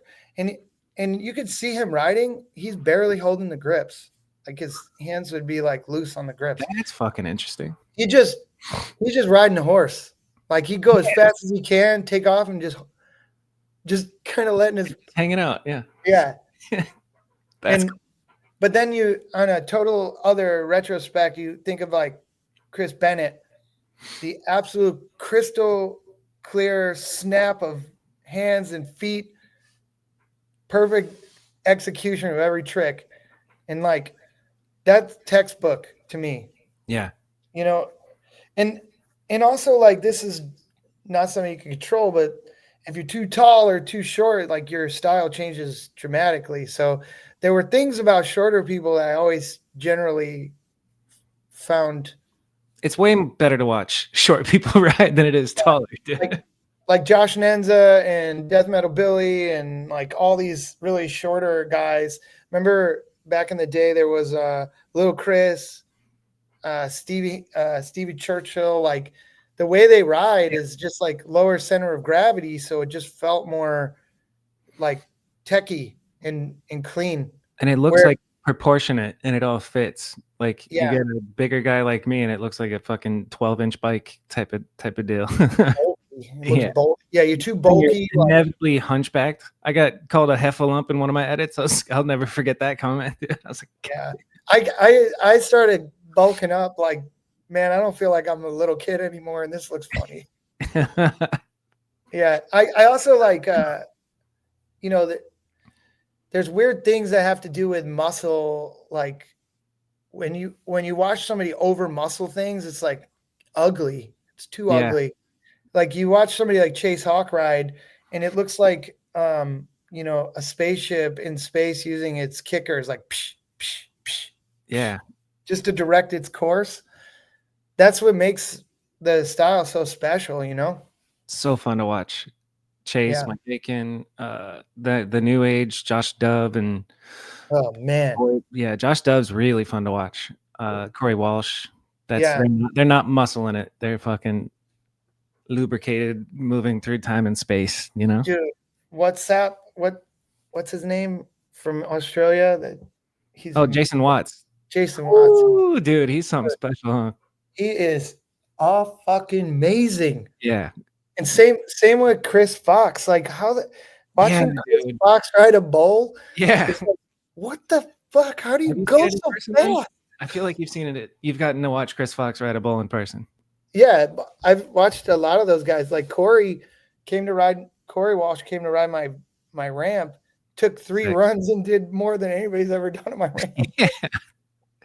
It's just, they got the cheat codes, man. Like if I could download an app, I mean, in the future, it might actually be possible, like with some Neuralink technology, but like you just download Corey Walsh's bike control and then go ride a backyard ramp and just be like, wow, this is like when they first get their powers in Space Jam type of feeling. That'd be so fucking cool to feel. I see things about every one of them that I know is like, I kind of understand that. Like if you watch Chase and Corey, their weight distribution is very similar. They're like over the bars a little more, bars a little smaller. There's like these points. I don't know. It's hard to explain, but I've been paying attention to that my whole life. That's what makes me love riding, is like, oh, I see what he's doing. I got to go try that. Hell yeah. it's not something you see if you're just watching a rider ride a ramp. You got to really pay attention to like where their feet are and stuff. Like It's a little details. Here's an example. Have you ever ridden goofy footed? I mean, yeah, fucking around for trying. It just took me my whole life to figure out, but whenever I go goofy footed, it's very different. Like, why is it so different? And I realized my feet were further apart. So I was like, oh, wait a minute. When I'm normal, this foot's a little back and this foot's a little forward. And when you flip that around, they're way farther apart. So I was like, so I tucked them in a little bit. Complete game changer. Interesting. I don't think it's goofy footed though. It's goofy footed is describing the way you spin. Oh, sorry, not goofy footed. Switch footed. Switch footed, yeah. Yeah, Switch-footed. but still, point is the same. Yeah, it's amazing how, like, if you showed somebody, that's such a detail that it takes a couple of years of riding and watching videos to start noticing. Like Jordan Godwin's part in Lead by Example, he's doing shit switch footed that without a trained eye, you're just like, oh, that was a crazy over crank arm. And then you're like, wait a second, his right foot was forward. That's fucking insane. Like, that means he learned that trick. That's taking it to a whole nother level. That's some real, and that's the piece about it that is almost a shame, is just like not that many people appreciate the switch-footed tricks. Nathan is really good at it. Jordan. I just watched Dennis and Gary ride that dirt. They just put out that dirt park thing. And both of them are switch-footed, turn down, switch-footed threes, like they're doing all kinds of stuff like that. I was like, ledge. Dennis Henderson, dirt jumps all day. This one, yeah. You see him like do a turn down this way, then do a turn down that way, which I only saw Ryan Sure do back in the day. That's what I was just about to say. Yeah, sure, man. What's up, big dog? What's up, big dog? Well, hi, Dennis. He's such a king, man. Yeah, he's the king. He's the Lord Anderson. He is the guy these days, man. It's pretty cool to see. Yeah. Yeah, he can't keep getting away with this. He can't be this handsome, this fucking talented, have a great family. What is it with blonde guys from Dennis? Blonde guys from Southern California just seem to always be good. They just it's like the entire country of Australia. Yeah, superior genetics down there or something. I don't know. But yeah, point being, like, yeah, the switch-footed stuff. All right, let's come back to your journey. But yeah, first, let me pee. Oh yeah, for sure. Pause. I feel like we're back, baby. I got a long history because BMX is my life, dude. Mm-hmm. Even though I've been away from it for a while, but it's still 100%. Do you want to listen to the voice memo that I got with Micah? Yeah. All right. I do have something really important to share. I don't think I've actually talked about it, but I'll get to it. Okay. You could say it whenever you want. Yeah, I'll get there. All right. This was fun. So I got invited to shoot Nitro Circus's little demos that were in town, and when it was all wrapping up, I went up to Micah with my voice memos open, and I said, "What do you know about Kevin Porter?" This is gonna be great. Before that, he was doing shows for a guy called Hero, and it was like him and Koji in the Flatland doing shows in Chicago. And that's sort of where, like, he started getting, like, in the pro level stuff. Started. When is this? 90s? 90s, early 90s, 93, 94, 95. Right. 10, 12, 13, 10, 12, and 13. Okay. 10, he was really good early on. He was really young. Wait. So you were doing shows when you were 10, 12, 13? No, it was more like 13 and 14. I remember doing like a Jewish synagogue, and they thought I was the Miracle Boy. I was like, I'm not the Miracle Boy. There's another guy named the Miracle Boy. That's Dave. Okay, here we go. Yeah. But he lived next to Scrap, so that's where, like, he came up. So there'll be a ton of good Scrap stories. Yeah. Ask him about, like, Jimmy Walker and Koji. Okay. And, like, Is that where Koji grew up too? yeah, they're all Scrap dudes. So, like, if you want to, like, go real deep, you like, there's some dudes like Fecal John Coaster was his name. Rode with him a lot. What do I need to know about Fecal John? Nothing. He was just there's a vert ramp. It's all vert riders. Okay. But Kevin was like the first style guy that came into Chicago. Chicago was like ponytails, full face helmets, like vert, like Matt Hoff and Condor dudes. Kevin was the first guy to come in and be like style. Nice. So he got hooked up by Bully first, I think through Flips, I think. And then he went to Rampage for the first time at Rick Moliterno, and then he got on Standard forever and did like, he was, bicycle stunt, dirt jumping contest. He did the first X-up, tail whip, crank flip. Kevin did? Yeah, Kevin did. Kevin invented a bunch of stuff. A lot of like 360 whip stuff. He did a lot of the tail whip things. Then for Standard, I think he went to Fly, and then did all like he had like one of the first signature bikes with like long top tube, low overhang. Like he was kind of the first into that. True. I got made fun of like so much from people for having a low stack height, short rear end, and the very next year, every company had one. I was like, let's go. The only person who was mad at me that year that I launched the Tierra was Robbie, because Robbie and Aiken had been working on a low stack height. And he's like, how'd you find out about this? Like, I didn't find out about it.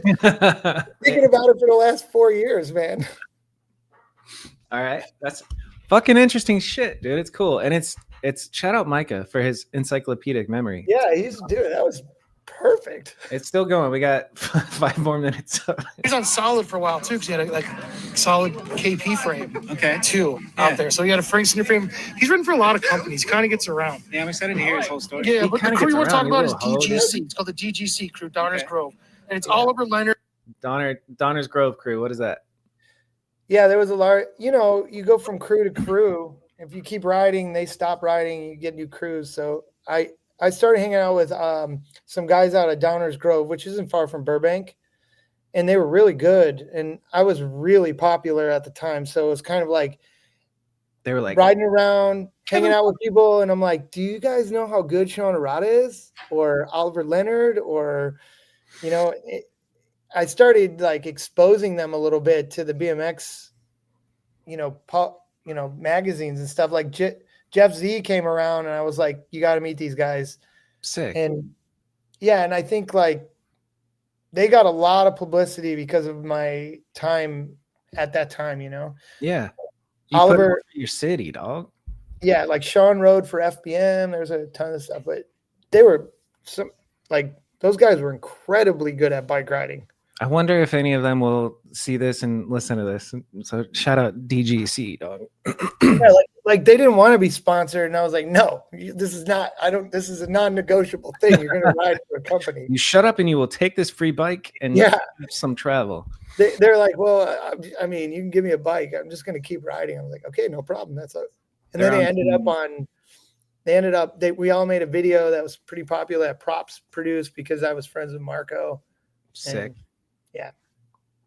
They were on Team Pup Insides, which, by the way, Brink, you remember the show Brink or the movie Brink? Yeah. It's like all based around hating the X Blades because they're paid. And it's like, why wouldn't you want to be paid to roller skate in high school? Yeah. It's fucking backwards. Why is it bad to be paid to be sponsored? Anyway, all right. There was a dude that came out there. He was like super tech mini god. I mean, 180 ice over 180. I think he's talking about Fecal John. One of those dudes. Yeah. So he grew up with like just a bunch of like dirt jumpers and stuff down there, Flaggy and Hoagland and like some racers and stuff. So he has kind of a racer background, but he's going to claim dirt jumping for the most part. Okay. But there wasn't like a crazy dirt How old are you scene. I mean, I started doing shows with him when I was like just 16, 17. Yeah. And so was he. He lives down in Downers Grove with his parents down there. But yeah, he's got a really, really good scene. And then he blew up like once he started getting pictures and like he had one pictures in like a Bully jersey. I'll never forget doing a tail whip in a magazine at Rampage in Iowa. Every contact. Do you think we can find this picture? Oh yeah, I have it somewhere. Kevin Porter. What magazine? It was my first. It was Ride magazine. It was my first 2-page spread in a magazine. I think it was. If it's either Ride UK or Ride BMX. Oof, Tell me if you see it. That might be difficult. Yeah, it's not the cover, it's like a 2-page spread at Rampage. If you put Rampage, maybe. Kevin Porter, Red BMX, Rampage. Is this you right here? Tail whipping out of the curved wall? No. Yeah, first tail whip out of a curved wall right there. Damn, son. When is this? 2004? That's Yeah. a sick ass photo, dude. Bob Sherbo made me do it, and Stephen Hamilton, I think, never liked me after that because I blew up his wall. Look at the names on the cover: Sean Arata, Ryan Barrett, Stephen Hamilton, B. Kaczynski, Seth Kimbrough, Sergio. These are the gods, dude. And then Kevin Porter, and then they got Kevin Porter in there. That's my other Ride magazine cover right there. That's a big deal, dude. I would sweat this. I mean, I didn't even know what BMX was in 2004, but I would have been tripping out. Yeah, I'll have to get. Yeah, that I had like a series of 2-page spreads that happened like 6 magazines in a row. That's pretty cool. Yeah. Okay, back to the voice memo. This is fun. Yeah. Shout out Micah. Yes. And then the next time I saw him, he had like the standard color scheme with like red front end and gray frame and everything. Swag. Yeah. And then he started going on trips and got the road fools and stuff. And then, Yeah, what made him blow up? That picture in the magazine? Yeah, he got a lot of good coverage in the magazines coming out. Yeah, what did make you blow up? I think it was more like you could see the cover of the magazine. I'm doing a tail whip out of Old Curve. Or the other one is a Dig magazine where I'm doing the hippie hop. That was the first one ever published. I put it right on the cover of a magazine. Like I figured it out. I got Lecky to meet me in Philadelphia, and there it was. First hippie hop. Just nailed the cover. Went with my doesn't even look like you're gonna land it, but your handlebars are like already on the other side. It's yeah. Dude, Lecky did not believe me. I was like, I figured it out, Lecky. We're meeting in Philly, and he had to drive down from Jersey. It was the whole thing. That's amazing. Yeah. Funny okay. thing though, like I think I had a lot of influence. Like I had a pretty strong following. Like I remember Dave Freimuth was making fun of me once, and he's like, dude, these kids just do anything you do. And I was like, let's see if they'll do something funny, and I spray painted my tires white, and sure enough, there were kids spray painting their tires. And I was like, dude, what is wrong with this world? It was funny. It was such a joke, and it turned into something. That is wild. So the other thing that we just heard from Micah is the like you just said, kids are copying you. What was your initial thoughts on the colorful combos between like the bars and forks and frame and all that? Like, what was? I don't even know what question I'm asking, but you get it. I predate some of the wild colors that came into BMX. Like it was pretty monotone. There were a couple riders like Anthony Napolitan and some people that might have some like cool colors, like a, marble color blue or something. I remember seeing a lot of blues, but I started stripping my frame and painting it like a taxi cab and making it look like a tree, or I just really started getting funky with colors, and I'd change it a lot. And I think a lot of people appreciated that. Yeah. I remember Drew Hosselton did that, and that blew my mind. And now I'm thinking he copied you. Yeah, like he mentioned. So when I left, when I broke up my relationship with Standard, Greg Walsh was at Tip and wanted to create. He really wanted to take Solid to another level, and he sponsored me for Solid, and we were going to put together my first signature frame. It got so much hype, like people were just dying to have one, and Greg funded the project to make 2,000 frames, but Solid ran into manufacturing issues and had to move the facility, so a whole year was relocating, and I was dying at the vine. It was like my most influential year, and I couldn't get paid. That's tough. So I started hanging out with Sergio. I actually got Sergio on Road Fools 14 because somebody dropped out, and I told Marco, Sergio Leos is here. Let's do this. Let's bring him on Road Fools. Yeah. And Sergio was like lit up. We drove from, Woodward to the Midwest and got on Road Fools 14. And fly bikes in my relationship flourished from there. I don't think it was my intention to be on fly bikes, but I think Sergio saw my innovative nature, introduced me to David, and it just turned into like me and fly becoming That's more. cool. Yeah. This is in my range of this fucked me up. I watched this shit a lot. this era of this Road Fools, I remember. I think Aaron Ross does a manual to 3 in this one, yeah? Is this wait, is it? No, it's Road Fools 12, not 14. Okay. Sorry. Yeah, 12. Geez, my timeline's all messed up. Yeah, Road Fools 12 was like Sherbo. Yeah, this is it. Sherbo, Lacaradas on it. This was DGC. I think Oliver goes on the next one. When you say DGC, you're talking about the Donner Grove crew? Yeah, Donner's Grove crew. There you are, you little baby boy. Look at that. Ride Look for at Dead Memory. Sheesh. Yeah, that's funny, right? Let's see. I'm without copyright. Oh no. Love that Yeah, song. this song, bro, the Lucero. Yeah. Is this my Tears Don't Matter Much part? Yep. Yep. It sure is. Yeah, it's funny. Like this is also imprinted in my head. That's crazy, dude. Yeah, music is, yeah. My tears don't matter much. Don't We matter had much. that was a good trip. That was all fun and games, man. And you're still a baby, but like you were on previous Road Fools who I don't know. My thought is that you're a veteran at this point. I was unofficially on Road Fools 8. Because Okay, Marco and Rye were like, you coming to the next spot? You coming to the next spot? And the next thing I know, I'm like, I'm on this fucking trip, man. Just put me on it. Yeah, for real though. They saved me for Road Fools 9. It's so cool to see everybody all young and with their unbridled enthusiasm. Seth Kimbrough with his dreadlocks. Yeah, like after this trip, so this is a good segue. So I rode for Fly for 13 years and I still ride for Fly today. I kind of left for a year and now David still sends me bikes, but so what happened was this trip and some other trips, I started feeling like my first day on the trip, I'm exhausted and I didn't understand what was happening to me. I just thought I'd like gone too hard, like first day at camp kid. It's because you were a vegan, huh? Yeah, I was dealing with heavy, like real bad chronic inflammation where my ankles would swell up or my wrist would swell up. And I'd take a couple of days off and I'd ice and take all this arnica and like just try and drink more water. I had no idea that I actually had an illness.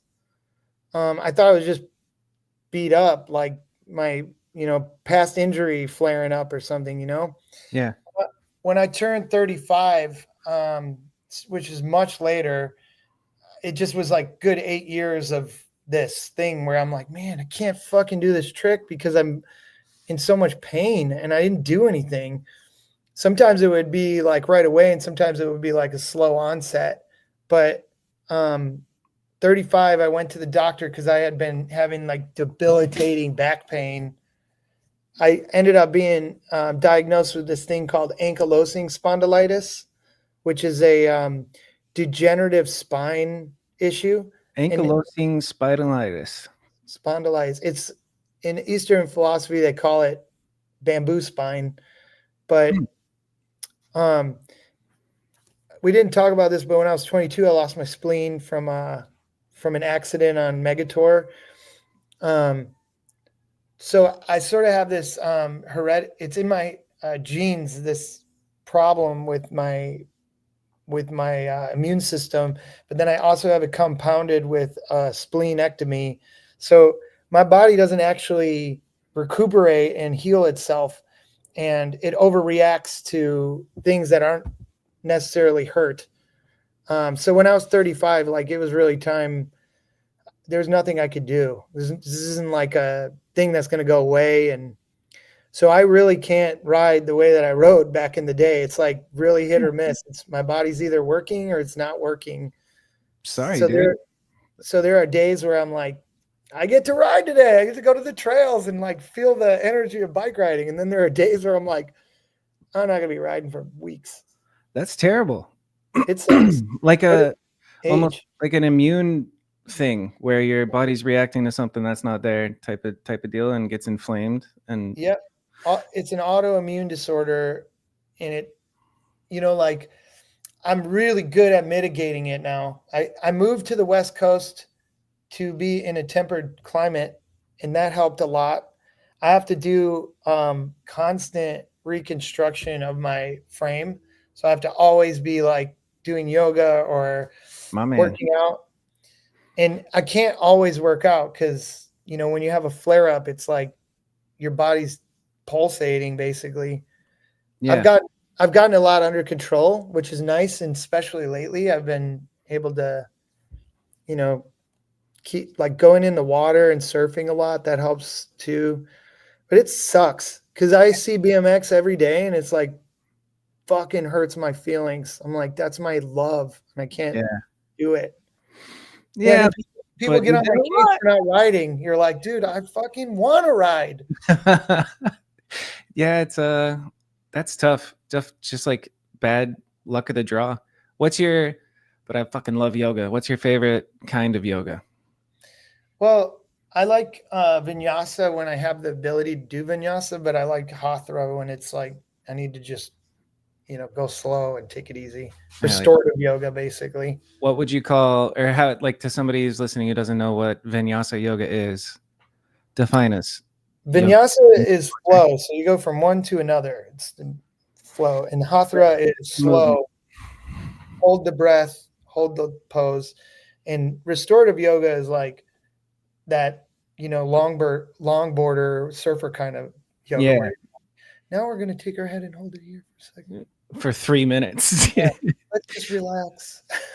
And I just did a yin class the other night. I never do them in a classroom, but it was something. It was nice. It was literally all on the ground. And one thing that stuck out to me is they had us start in like a very weak fish pose, which is just like they had you put a blanket behind your shoulder blades, so that's just a chest opener. And I took my block and put it in between my shoulder blades, and the instructor came around, clearly saw me, and then went off on a tangent to the class like, you don't have to make it hard in this, you don't have to turn this yin class into a power class. And I was like, he's definitely talking about me right now. Fuck you, Using you as an example every time. I will do whatever I want.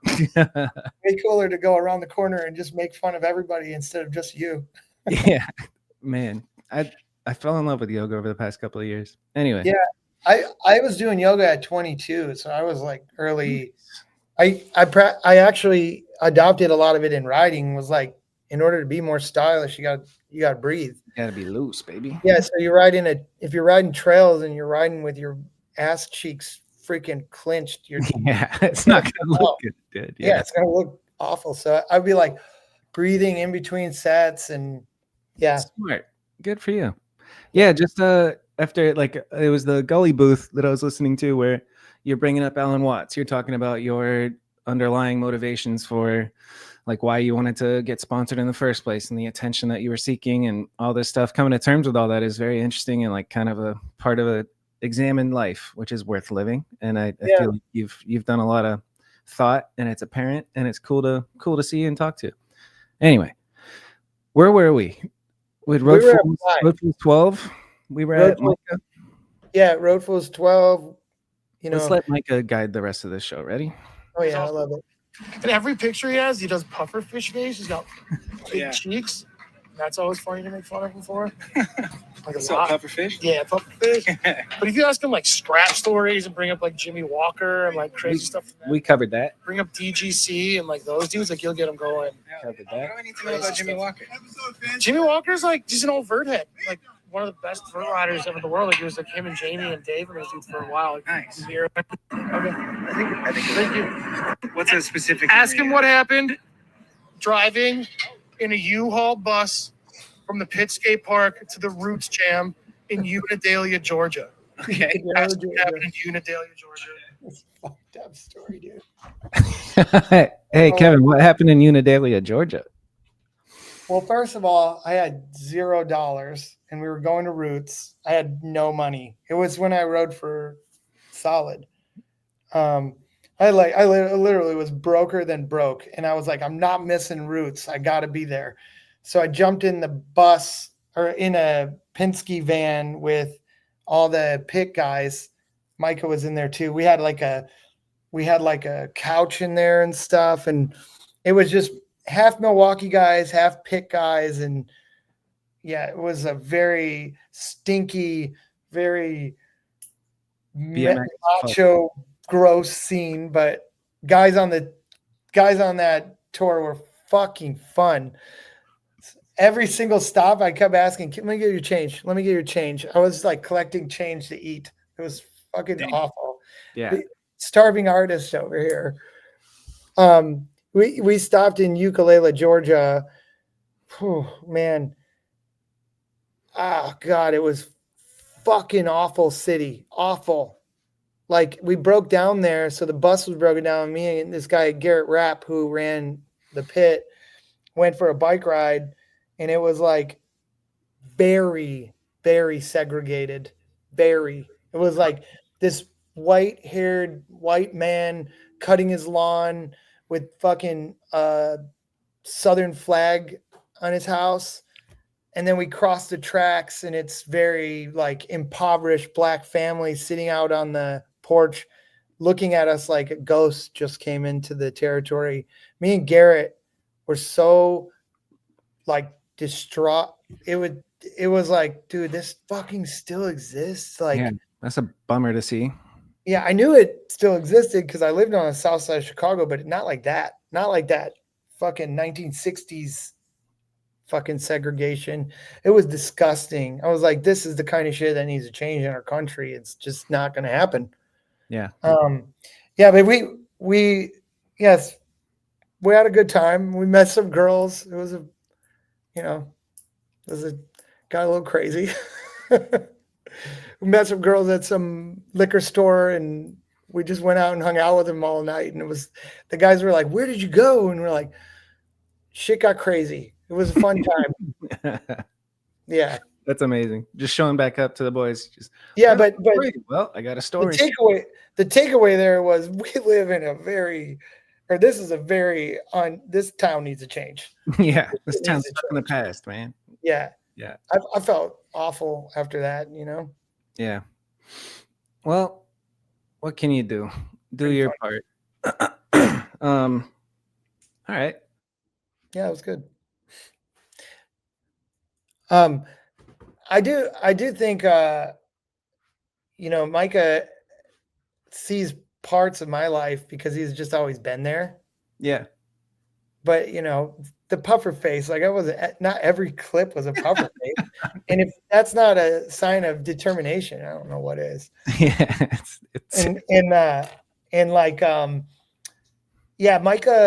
Micah always had this background role in being integral for the Midwest. So he was really good about bringing people up.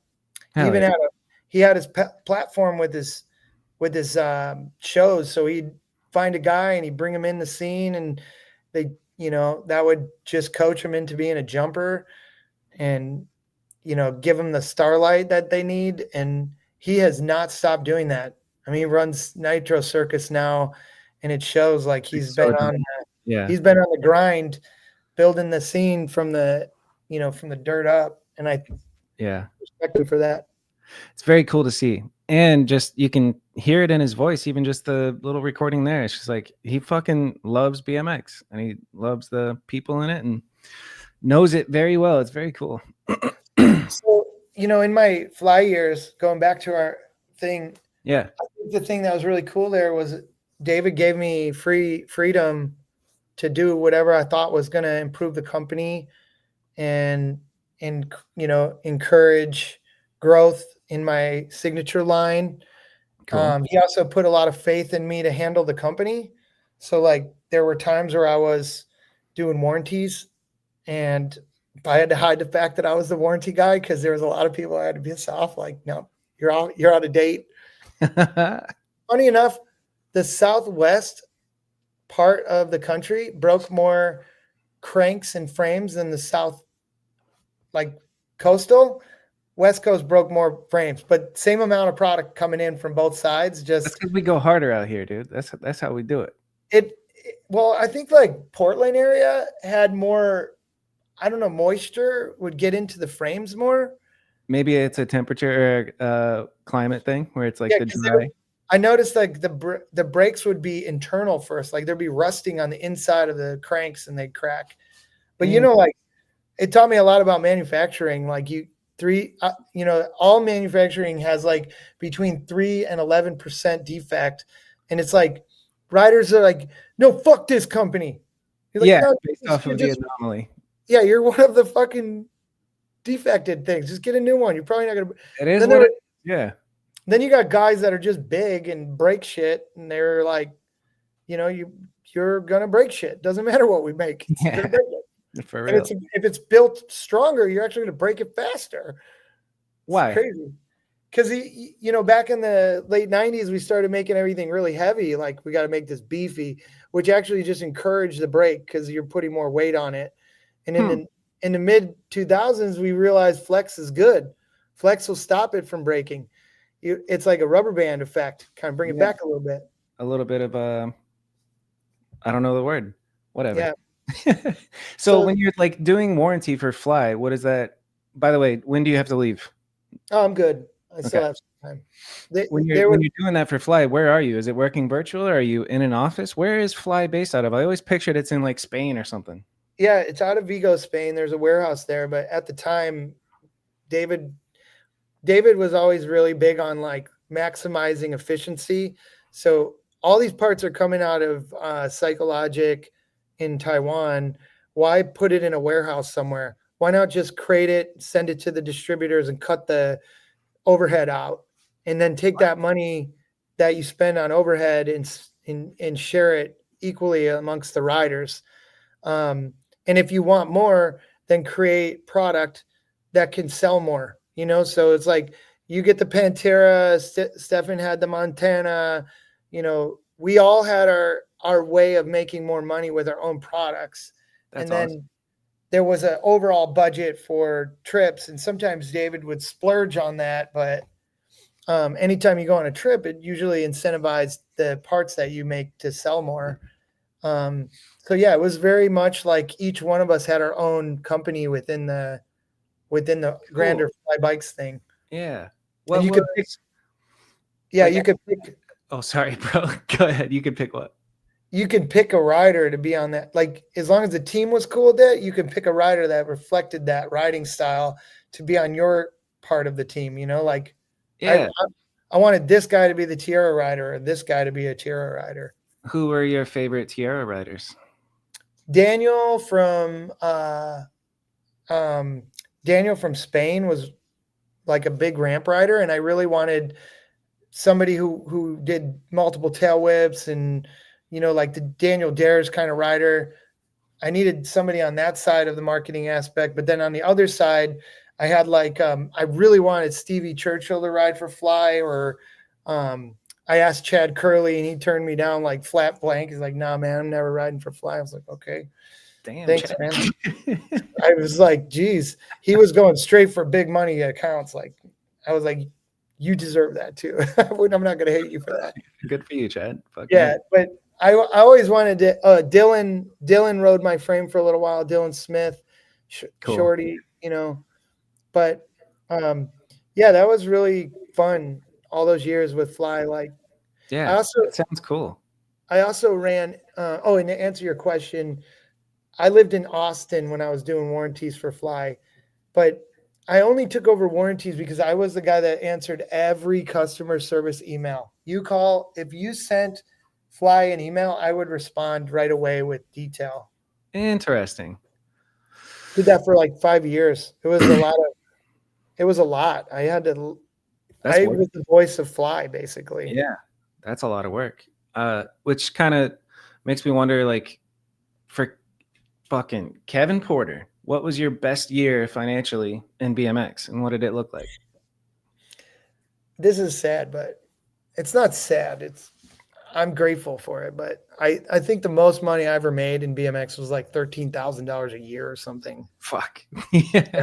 I make I make a lot more than that now as an adult human being, but Yeah. I think I just didn't chase money, man. I never chased money. It was all about the life. And like these companies, they offer more than just money, you know, like getting flown to New Zealand or to Germany for the Worlds and taking care of every riding issue you have. Like I need frames, I need forks, I need bars. That costs money too. Yeah. And in the grander scheme of things, you know, like if you're riding for Fox, it's because they have 10% of the budget allocated for marketing, and it just so happens that company is, you know, worth, you know, $100 million. So 10% does a lot for the Yes. riders. But I noticed in surfing and BMX, the marketing budget was 90% of the income. And you Yep. get and you look at like someone like Moeller or Molinturno and you think they're rolling in dough. They're actually shelling out way more of the profit than they need to because there's no fucking ROI. Yeah.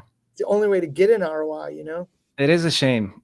It's like you have the delusion when you're younger of like I use the analogy of pot of gold at the end of the rainbow. The end of the rainbow being getting sponsored and getting famous in BMX, and then oh shit, I made it. I'm broke.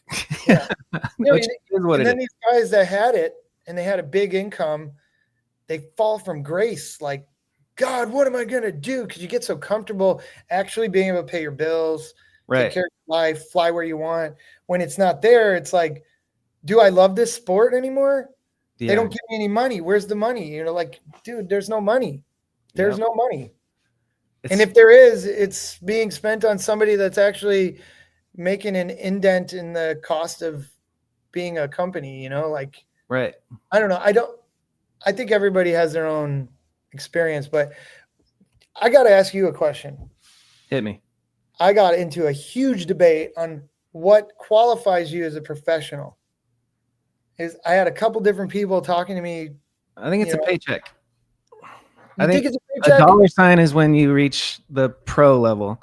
And if you're just flow or you get free travel and bikes, you're not a professional. Yeah, I wasn't a professional videographer until I charged the client for the first time, even though I was really good. But I think that's the line, is the money. Yeah, so I think, you know, BMX is a sport or BMX is an art. If I think about it from an art perspective, I know a lot of riders that probably could have collected a check but didn't want to. But are they not pro? Yeah, You know? they're not pro. They're really, really, really good riders, but they're not professional riders. Because then it's a profession. Yeah. If you're an artist, you're a great artist, but you won't sell anything. You're not a professional artist. You're just a world-renowned great artist. I mean, it does. It hinges around the price. But if you do it because you love it and you're fucking better than everybody else, like, what if Garrett didn't want to collect checks? Yeah, you're gonna feel like that guy's no longer be a professional. That's right. he's just like, I'm kind of a bicycle enthusiast myself, and he does a full cab tail whip down a 4-block. Amazing. Yeah, I wish that I never had to collect a single dollar. Can I just be clear about that? I never wanted. If I didn't have to need money, I would be like, no, fuck this. I don't need money. I'm gonna do this no matter what. I'm somewhat of an idealist myself too, dude. Yeah, I've always had an aversion to it. Like I've kind of changed my mindset over the past few years, but it's always just like, fuck money. It doesn't matter. It's all made up, and it's about everything else. You know, the relationships, the places, the experiences. That's what makes you rich in life, and your health. I took that for granted for quite a while, but back on the healthy train. That's funny. I did have a bit of you know, when I moved out to California, I turned inward.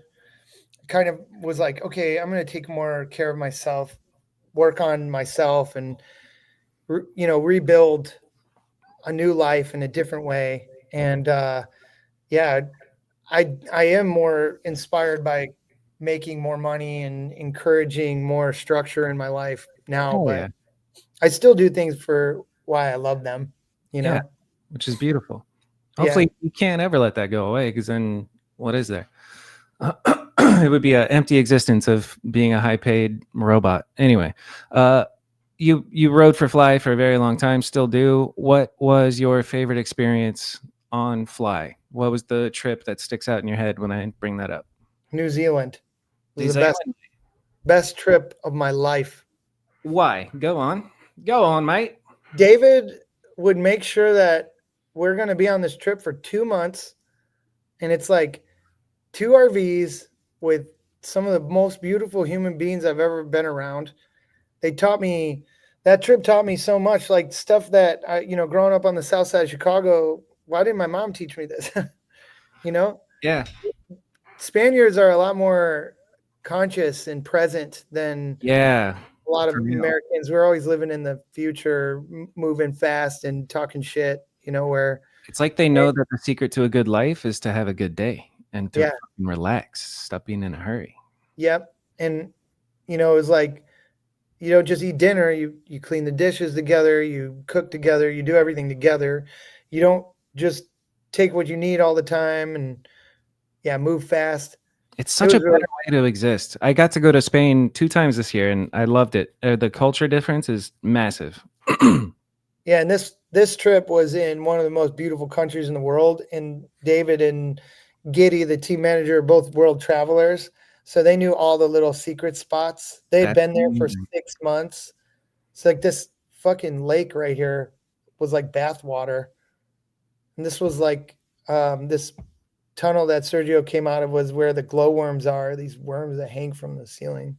What? That sounds Yeah. amazing. And every spot we went to, we surfed and rode. Sick, dude. This is Giddy. Alvaro is giddy? Yeah. And Jesus. yeah, it's just a family. It was like a family event, man. I didn't feel like we were even there to ride. It was there to cultivate. To That's exist, David. which That's is the great. owner of Fly. Okay, cool. Hi, David. Did you pick up on any he- Spanish? No, that was my only rule when I got on Fly. You have to learn Spanish, and I still do not speak Spanish. My wife is Mexican, Chilean. My whole fucking half of my family speaks. And you still don't, bro? I think I have learning disabilities. I don't know. No puedo entender. Yo no entiendo. Yeah. Yo sé muy poquito. They I really want to learn it more. they like cared more about spending time together than anything. We had to make a production of it, but it was really about like the building of memories. And honest to God, it's like a family that I miss every day because we don't spend enough time beautiful. together. Yeah. Tell me more. It doesn't seem like Ruben was on this trip. Oh yeah, Ruben's on it. Is he? Oh yeah, Did his name come up in the beginning? he's on this trip. I don't know where his thing is, but And Sergio, dude, like I saw clips of Sergio. I'm so sorry to interrupt you. I just got excited because Sergio's so good still. Yeah. Like his Instagram clips of him riding a bull is like truly beautiful. I'm positive Ruben was on this trip, but yeah, it was pretty much the whole team. I don't know why. No, 2 he months was. is a really long time for a trip too, by the way. I know. We went to the top of a glacier. We just did so much in 2 months. That's awesome. There you are. Yeah, Damn, that's cool. The old alley-oop pocket. my bars were so small. Yeah, everybody's. Well, wait, are yours extra small? They were like the. Oh yeah, look at those, dude. What are you stuck in 2004, Kevin? Yeah, Porter? they weren't as small as Bruce Chrisman's bars, but they, Yeah, those are tiny. I remember. Dude. Okay, let's talk about big bars. That's a fun little side cut. Yeah. It was Interbike before big bars were a thing, and Darren Reed was in. He was just going out on a tirade. Him and Mark Keel were like, "Fuck you, Bennett. Fuck you, Punjab. Like, you guys need to fucking get some bigger bars and be a man." And I remember being in the back of a van with Bennett and Wiz, I think it was, or Sherbo, and Darren Reed is just fucking reaming them to death. Stricker was there. He's like, "Get on the fucking bandwagon, get some big bars." Literally left that I left that experience, got bigger bars, and watched the entire fucking BMX community go bigger in bars. Yeah. What's your opinion on that? Do you think, because I think about this a lot actually with pulling up for height on a bunny hop, it kind of makes sense to me that smaller bars would allow you to get more pop. And like the bigger bars makes it twitchier, but there's less room for the initial pull up. What are your thoughts? Yeah, the expansion. I think that was Darren's whole thing. He's like, if you're riding trails and the bars are big, you can go down further and pull up even farther, like pull back. Yeah. He was talking about it in the van. We were hammered. And he sold Bennett on it. I remember he sold him hard. And Bennett's like, fuck that. I'm going to take my bars off tonight. I remember I remember thinking about this when I was designing the Tierra. Like, if the back end was shorter, the bars were taller, and you're hitting a jump, you're in the position that you need to be in to do anything, tail whips, whatever it is. Where if you're over the front, you pull back, it does this to you. Right. It's spinning forward, which is why people would always go OTB if they pull back too hard, where this was like straight up and straight down. Interesting, dude. It's But crazy the how bunny- actual The geometry. bunny hopping, I mean, it's a different thing because you're flat on the ground, you know? Mm-hmm. Like, Yeah.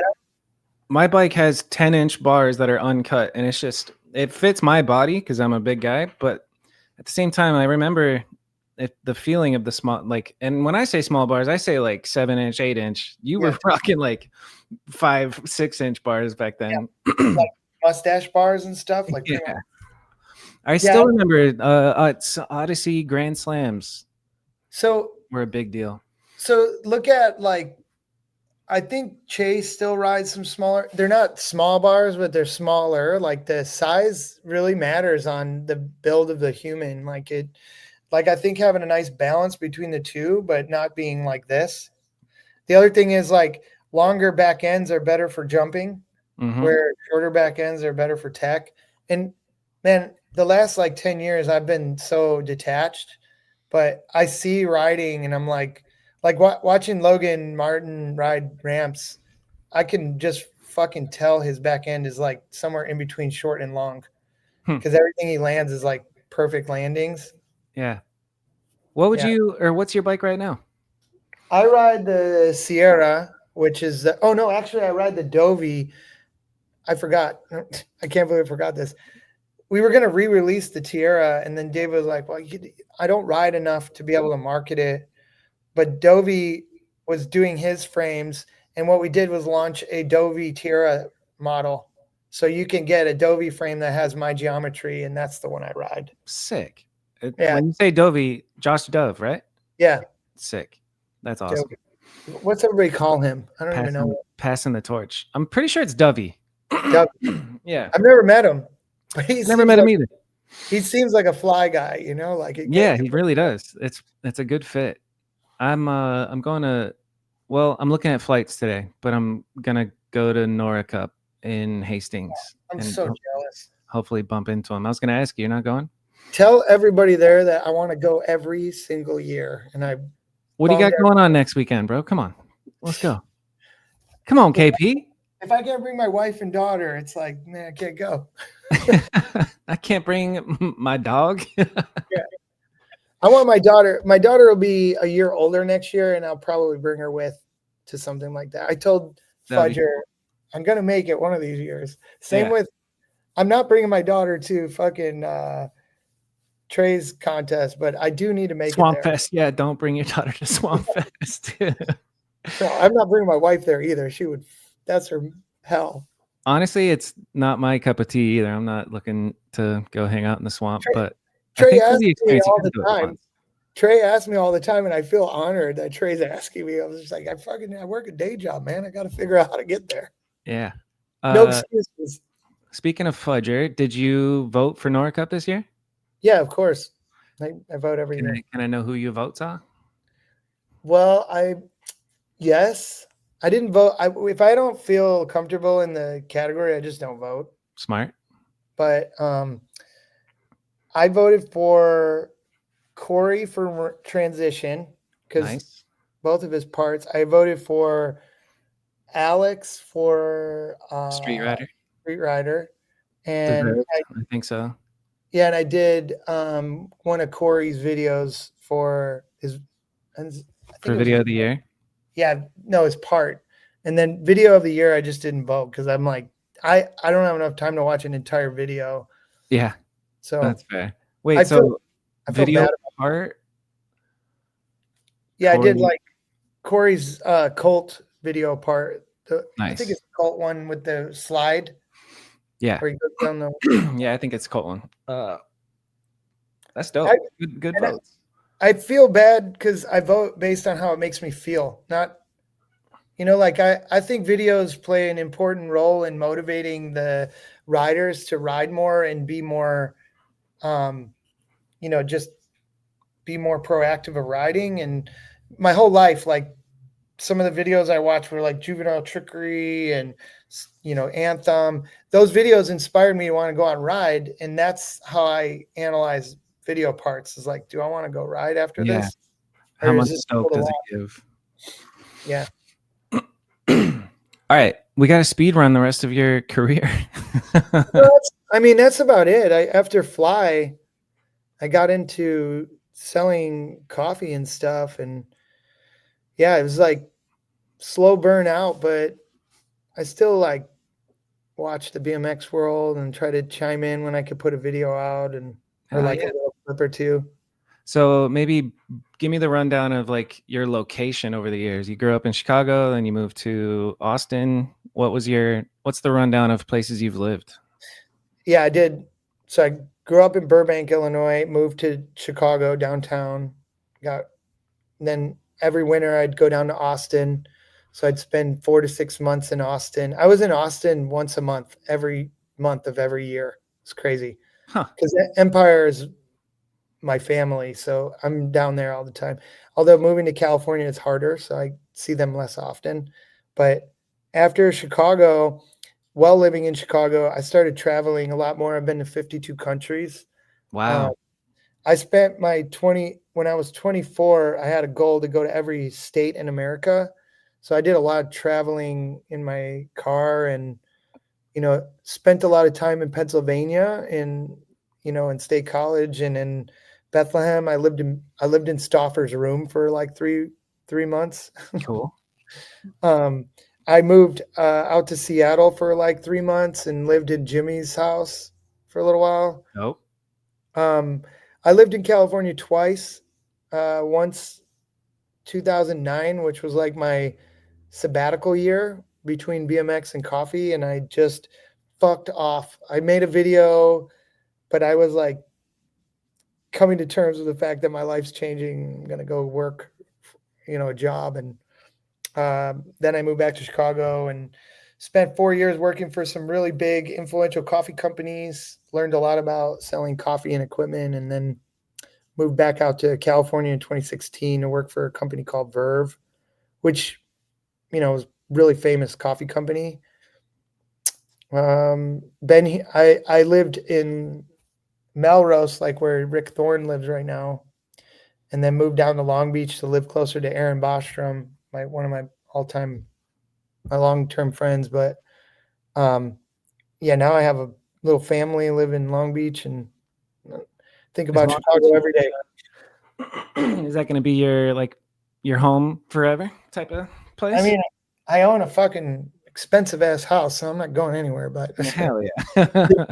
unless I can find a way to buy another house in Chicago and do, live in both cities, it's not going to change. Yeah. Well, that's a pretty good spot. I don't know why, but I thought you lived in Portland, which wasn't even on that list. I've always wanted to live in Portland and New York for a year. I just want to see what it's like to live in New York, but Yeah. I spent a lot of time in New Jersey with Sherbo, which was funny because Sherbo and I realized at a young age, we grew up in really similar places. Yeah. Yeah, it's fucking ghetto as shit, but it's all, white people ghetto, like, like the fucking Offspring. Yeah. You got any good Sherbo stories? Speaking of legends. Yes, I have a lot. So, You know, one thing about Bob and I is like, and he probably has this with a lot of people, but Bob and I realized we really like riding pools. So I'd always go to Jersey to ride like Asbury Park. And he introduced me to like Edwin and Vic before they were anything. He introduced me to Jeff Zielinski before he moved to work for Ride. He and I were sitting in his basement and he got a copy of Don't Quit Your Day Job. Or no, sorry, that's his video. It was Day Late, Dollar Short, I think, the one Stephen Hamilton had his first part in. Yeah. We were fucking freaking out about Stephen. Yeah. Freaking out. We were like sitting in the basement, like, this motherfucker's the best biker that's ever existed. Yes. And we went on Road Fools shortly after that, and we showed that part to the whole bus, and it was like Greg Walsh calling, and fucking everybody's like, who's going to sponsor this dude? And it's like, what's his name from Federal was there. He's on the trip. I can't remember his name. Marcus. No, King. Stuart King. Okay. Yeah, and like everybody's just fucking clawing at who's going to sponsor Steven. And yeah, that I was like a Steven super fan. But we all are. It's crazy. Somewhere down the road, I think Steven got some, you know, I was told that he was mad that I got labeled like leader of the new school. Like he thought he deserved that. And somebody told me, I think it was Bob that told me that, but yeah, I never had anything against Steven, but he just didn't like me for a little while. And I was like, I'm going to continue to like you, even if you fucking hate me. Hell yeah. And when I was in Seattle, he was living with Jimmy. He just disappeared. Jimmy's like, what the fuck? What's your deal with Steven? I was like, I didn't know I had a deal with Steven. He's an interesting fucking character. He's the intro to this podcast. Why is your name Kanode Knows? You don't know shit. I actually think Steven he's bizarre, but I think he's like incredible at the same time. He's different. Yeah, like genius. There's a genius brain in there. Yeah. You don't have to like me for me to like you. I don't know. Yeah, that's fine. That's a good outlook. I definitely I wasn't trying to cop his style or do anything like that. I was just a huge fan, man. And I was like digging his stuff. Like I want to see him. I want to see more. And I remember me and Ed Doherty were filming my Dig interview, and we came to Ohio. And I think this might be the crux of the problem, but we came to Ohio just out of random convenience of our trip back from Pennsylvania. And I wasn't intending on going to the curve wall ride or anything like that. I just wanted to go to Ohio. We went to Steven's house, and he just procrastinated hanging out. And Ed was like, you want to shoot some videos? And we went to Dodge, and he just did this one-footed table like 1,000 times. I was like, something's weird. I think he doesn't want me to film in his town. And I was not there to film in his town. I was like, Ed and I were on this fucking like soul searching thing. Yeah. I bet he got salty about I can't say that. I don't know if he got salty or not, but that's his curve wall ride, the cover. Oh, yeah. I think he's just, I think that whole thing, like, I think he thought I was like stealing his thunder. And I was like, that's not so far from the face. Yeah, that's on him. That's a, like we talked about earlier, it's a mindset thing. Yeah, it is what it is. I was laying in bed last night, and a weird question that I've never asked before, which might be just a kind of stoned thought, but if you could choose your favorite era, because you were in the 90s, the 2000s, the late 2000s, the little bit of the 10s, and then there's modern day, but if you could paint a picture of your favorite era and tell me why. It was 1998, 99 was my favorite. The best fucking years, man. Tell me more. Why? Why is it your favorite? I was a teenager, and it was like coming up in the industry and getting to meet Jay Miron, be friends with Dave Mira, and like everybody. That's so crazy, dude. Yeah, like I'm a little kid, and something I didn't neglect, but I should have talked about more, is me and Brian Kaczynski were like very close. We spent our whole lives experiencing the same kind of fun path. And I love Brian like a brother. He's my fucking favorite human. He's funny as shit. And the stories we have, we could spend years together talking about them. And I think Brian and I had a lot of time in the, late 90s, early 2000s, where it was just him and I like bullshitting about every fucking thing that was happening. Like, we went to this contest and did you hear this and blah, blah, blah. It was like, for a while we were carrying the Baco torch, where it was like Dave and Chad were like that. And me and Brian became the new, That's new so generation cool. of that. And then you guys are all his like groomsmen at Kaczynski's wedding. So then you got those two eras, Baco, Chad, and Dave, and then you two. That's fucking awesome, dude. Brian and I were like Dave's children. They were like, they're going to teach us the ropes of, and I'm sure you saw all the Baco videos that Rye made and stuff, but the real thing was like the fun in between all the seriousness and the exposing of that. Like, BMX is filled with life. It's so much life in between these fucking video parts and egos. There's just fun. There's so much shit happening in those, when you go to do tour in the middle of the days, or when the camera's off on road fulls, like, it's unexplainable. And it's like memories that I'll live with forever. It's like, I don't care if I was famous. I got to see this. I got to experience that. Like, one of the funniest people on earth, and BMX probably doesn't know it, is John Heaton. His one-liners, you'll be fucking crying.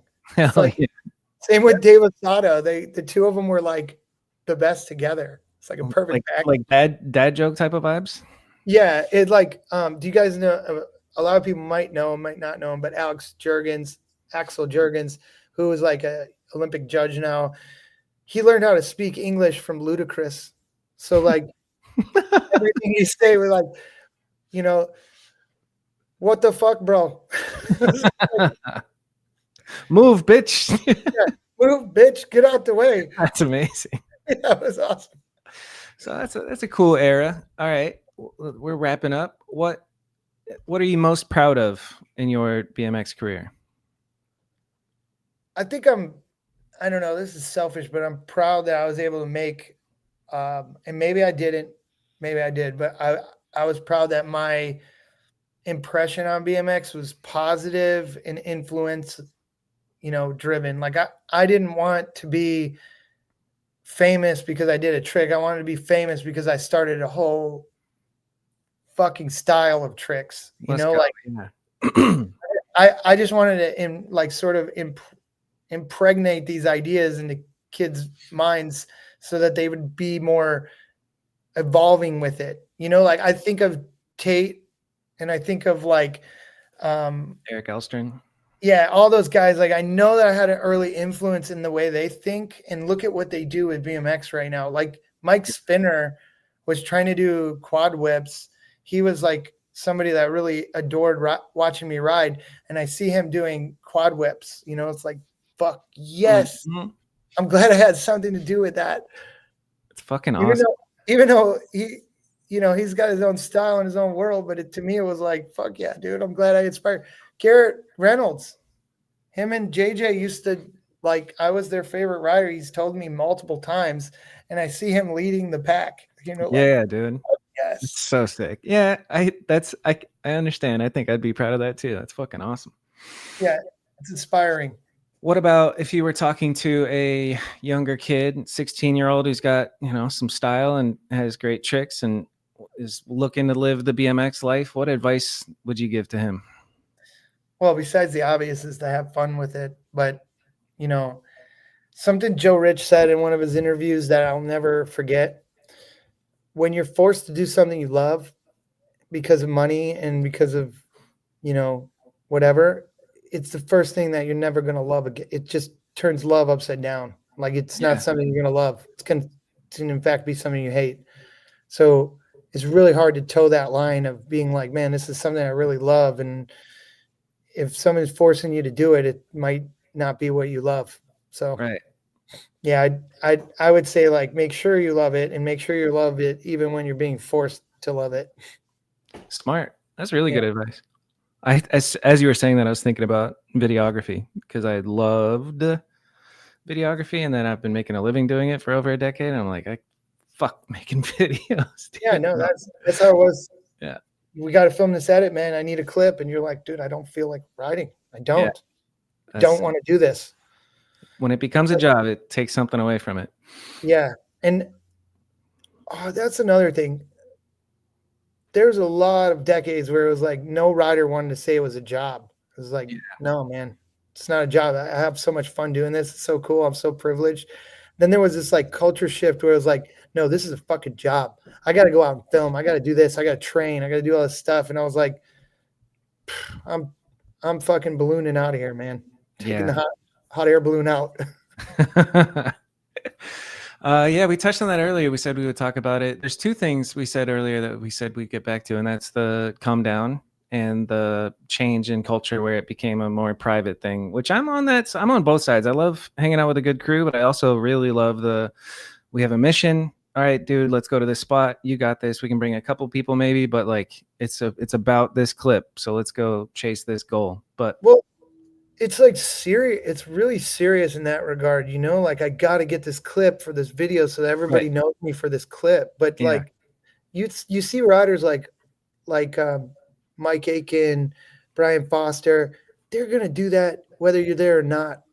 They don't care about that. Yeah. And those riders stuck out to me more. Like it's more of a destination to win in your head than it is to capture it for an audience. And I'm a person that likes attention, but I never really liked video attention because I can't feel it. Can't feel it at the time that I'm doing it. So like at a show or at a contest in practice, I could feel the energy and it would invigorate me to want to try harder. But with the camera, I was like, I'm not going to feel this till like fucking 2 months from now, maybe a year. It's really hard for me to fucking muster the energy to want to do it. So I see that. I feel you. That's a very good point. Cause like the instant gratification of people being there in the moment and then the delayed gratification of waiting 7 years to put out a video and wait for premiere night makes it extra special. But it's funny that the idea of being a politician has always been in my mind because I like leading. It's fun for me because I don't want you to be better. I want you to be better than me, and I don't want to boss you around. I want to kind of like massage your style and help support you with my experience. And with being a political figure, I feel like if I'm in front of an audience, I'm going to know exactly what to say because that energy is there, and I'm going to be like, feed into this. I could see it. Yeah. Run for office, bro. Let's go. Hey, man, 43. You know, some of the people who are in senators didn't start till they're 47. So that's true. Yeah, it's an old man's game. In this fucking political climate, though, I don't want to be. Yeah, maybe not. All right, the come down. So what was I think most profound takeaway from you in your journey from like going through that depression of the maybe not being sponsored anymore, or just the identity shift? Like that's a big deal. That's not nothing. What do you remember helping yourself learn? Was there a big inflection point?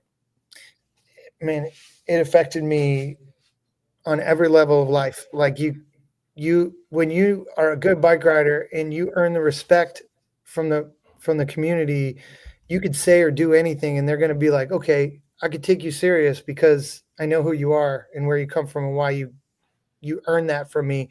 But in the real world, nobody gives a fuck about your bike riding.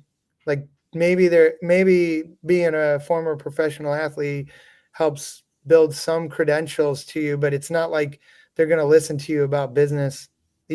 Like having to re-earn every single human's, trust in you and stuff. It's difficult. It really, it really hurt both mentally and physically. Stress of like, what do you mean you're not going to do this? Like, how do you not believe me? I wouldn't do this if I didn't believe in it. Like, what do I got to do to get you to believe this?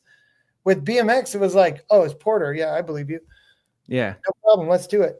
You know, it's like, maybe we'll do it, but what else do you have? Like, Yeah. it just rebuilding my mentality, and then, you know, just different life. You know, being in the real world is different than being in BMX. In my opinion. 100%. You gotta Great. like you lost the clout, or you didn't lose the clout, but like your name had oomph, and then in this whole new world, it's like, oh shit, I'm at the very beginning again. Like, Yeah, coffee. I've got the same clout. Like, yeah, you're kind of you're a coffee head now, dude. I could teach you how to open a coffee shop in 20 minutes. Sick. That's fucking you awesome. everything you're gonna run into, but I just I want to stay out of that limelight. I'm really not interested in being a role model in coffee because it's just so it's such a fleeting industry. Yeah. It's funny, they compete and stuff, and I'm always like, man, this is like watching paint dry. Like, somebody needs to come in here with character and turn this world upside down and be the fucking most famous person that's ever come from coffee. Yeah. Because when you watch these events, they're like, it feels like a big, like, I don't know, you sit in a library watching someone read a book and you're like, oh my God, this is awful. Boring, and you're all fucking hipsters. Yeah. I'm picturing a coffee contest is just like a bunch of dudes. Mike from Sparky's is who I think of, and he's got a curly mustache and the circular glasses, and listens to vinyl records and gets his pour over his drip coffee. Dude. Yeah. You know what's cool about coffee? There's some badasses from BMX in coffee doing some really big things. Like who? Like, one of the best coffee roasters in the entire country right now with the most clout, most like, fuck yeah, is Onyx out of Bentonville. And there's a dude, Dakota, who rode BMX his whole life, who runs the coffee program. He fucking buys the coolest coffees and sells them to the world of coffee. And I sit in the back like, motherfucking BMX running that shit. That's awesome. There's I forget his name, but the dude who does Traction, who had like the Traction podcast. Yeah. I want to say it's Mike. Yeah, I think I should know his name. He's probably gonna be mad. Dude, I feel bad. Sorry. But then you know, like Dylan from Milwaukee, like, he's really into coffee, and he's out in Texas doing weird coffee consulting and stuff. But I think a real mind melter, there's another really influential coffee company called Counterculture. It's all over the country. And the woman who is doing all of the training that everybody talks about, like, you go through her training and you're like certified. She's from Russia, and she just came up to me at Coffee Fest, and I'm like, oh, you're Masha. I know all about you. She's like, you're Kevin Porter, the pro BMXer that I adored my entire life. And I was like, wow. Catch you off guard. You're like, maybe my clout is still around. Yeah. That's awesome. This one I'm super close to my heart, and I've been consulting the whole time. Jamie Bestwick came to me like, I'm going to open a coffee roaster. Sick. He bought all his equipment off me. He used me as his consultant. Still to this day, him and Ronnie run a fucking badass company called Rothrock in Pennsylvania. And I'm so proud of him. I watched him go through the whole experience. Like, yes. Yeah. And it's really like heartwarming to see them. The part I feel bad about is I haven't been back to Pennsylvania to actually see the facility, and they have two. They're all over the place. The place is huge. That's fucking awesome. Well, I just feel bad. You have a day job and you can't bring your wife and your daughter. Same reason you can't go to Hastings. I joke about it all the time. I was like, Jamie, all you gotta do is fly me out there. Yeah, just fly me out there. But, you know, Ryan Barrett used to run Heart Coffee Sales, which was cool. Yeah. Heart's a really influential coffee shop from Portland. There's a lot, you know, like Crandall's doing his thing with Crandall's in coffee too. Yeah, they have the Rad Share program that's like the drop-in coffee or whatever out in Virginia. Fucking awesome. Well, damn. I want to get in the coffee world, man. Put me to work. I'm good at videos and marketing, and I'll make ads. I'll just tell you this. If you're in coffee and you want insight, call me if you're a BMXer, because you got direct line in. Yeah, Uncle Porter's here to help you out. And by the way, Traction Coffee is Mike Murfitt. So shout out Mike. That's right. Traction. He sent me coffee. I like that guy's style. So Yeah, cool. he sent me a couple bags. I still got them. I'm like, I don't know how to use these things. But you know, I'm really proud of Dakota because he Yeah, he who's runs. Dakota what? Is Or he just still- what's the coffee name? Onyx Coffee? Yeah, Onyx there it pops up. Dakota Graph. Yeah, Dakota Graph. And dude, I spent every time we're at SCA, we have this different kind of yeah, that's him. We have this different kind of like friendship. You know, it's different than all the coffee heads. That's cool. Yeah, the extra level of the BMX family, you know? Something that's really important is like imagine the guy designing, you know, Colts frames. That's Dakota. You know? Yeah. He's so influential in coffee and nobody knows it. Well, unless you're in coffee.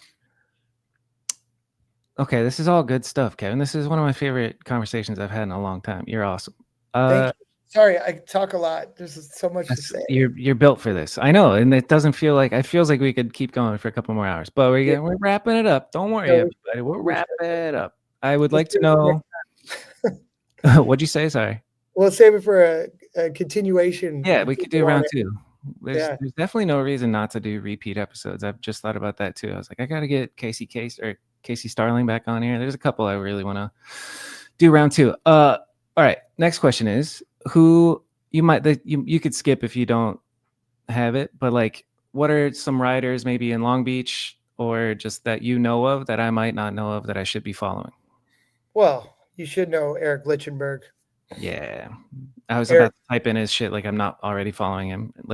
Eric should be on this podcast. He's fucking super unique. Yeah, I'd like that. Where does he live? Out there in Long Beach? Yeah, he lives in Long Beach. He's so minimalist. That's sick. Really fun to. Yeah, he's just a badass. And then also who and there's a lot of people live in Long Beach. I don't really spend a lot of time with the riders, but Trevi Trevi's my favorite, man. He's doing it. Yeah. You know, he keeps it grounded and keeps the scene together. Jeff Z lives here, and it's a shame we don't hang out. Who's Jeff Z? I've never heard of him. Have you seen him lately? He's chiseled. He's doing good. He just posted something where he's like on his rings, and I'm like, oh my God, Jeff, you're a fucking beast. You're a beast now. Actually, no, I haven't like physically seen him in a long time. His last post, man, I was like, dude, this guy just look at you. Damn, Jeff. Yeah, it's funny. Yeah, look at this shit. Come on, dog. Dude, he continues to inspire me, even off the camera, man. That's awesome to see. Good for you, I don't think Rich lives Those here fucking anymore, abs. That's an 18-pack, dude. Yeah. I don't think Rich lives here anymore, but Rich Hirsch, yeah. Yeah. What's his name does? Glenn PP lives here. Sweet. I don't get to see him much because he's always out traveling, but that's nice to have him close. And then Aaron Bostrom.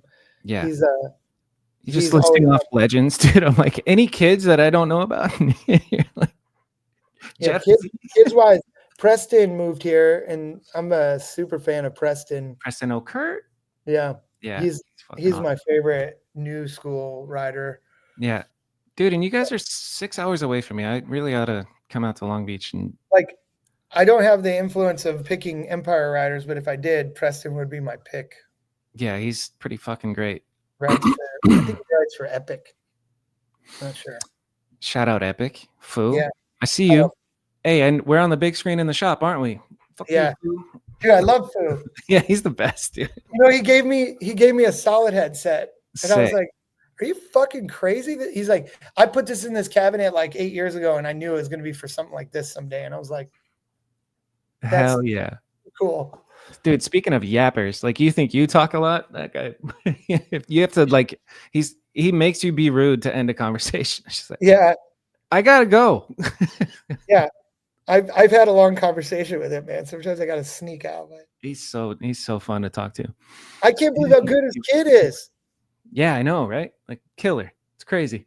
Dude, what? He was explaining it to me, and he what did he said, when you're young and dumb, you push shit and you learn new tricks. And when Max was young, that's what I was pushing him to do. Is basically like, do it, pussy, to your own son is fucking awesome.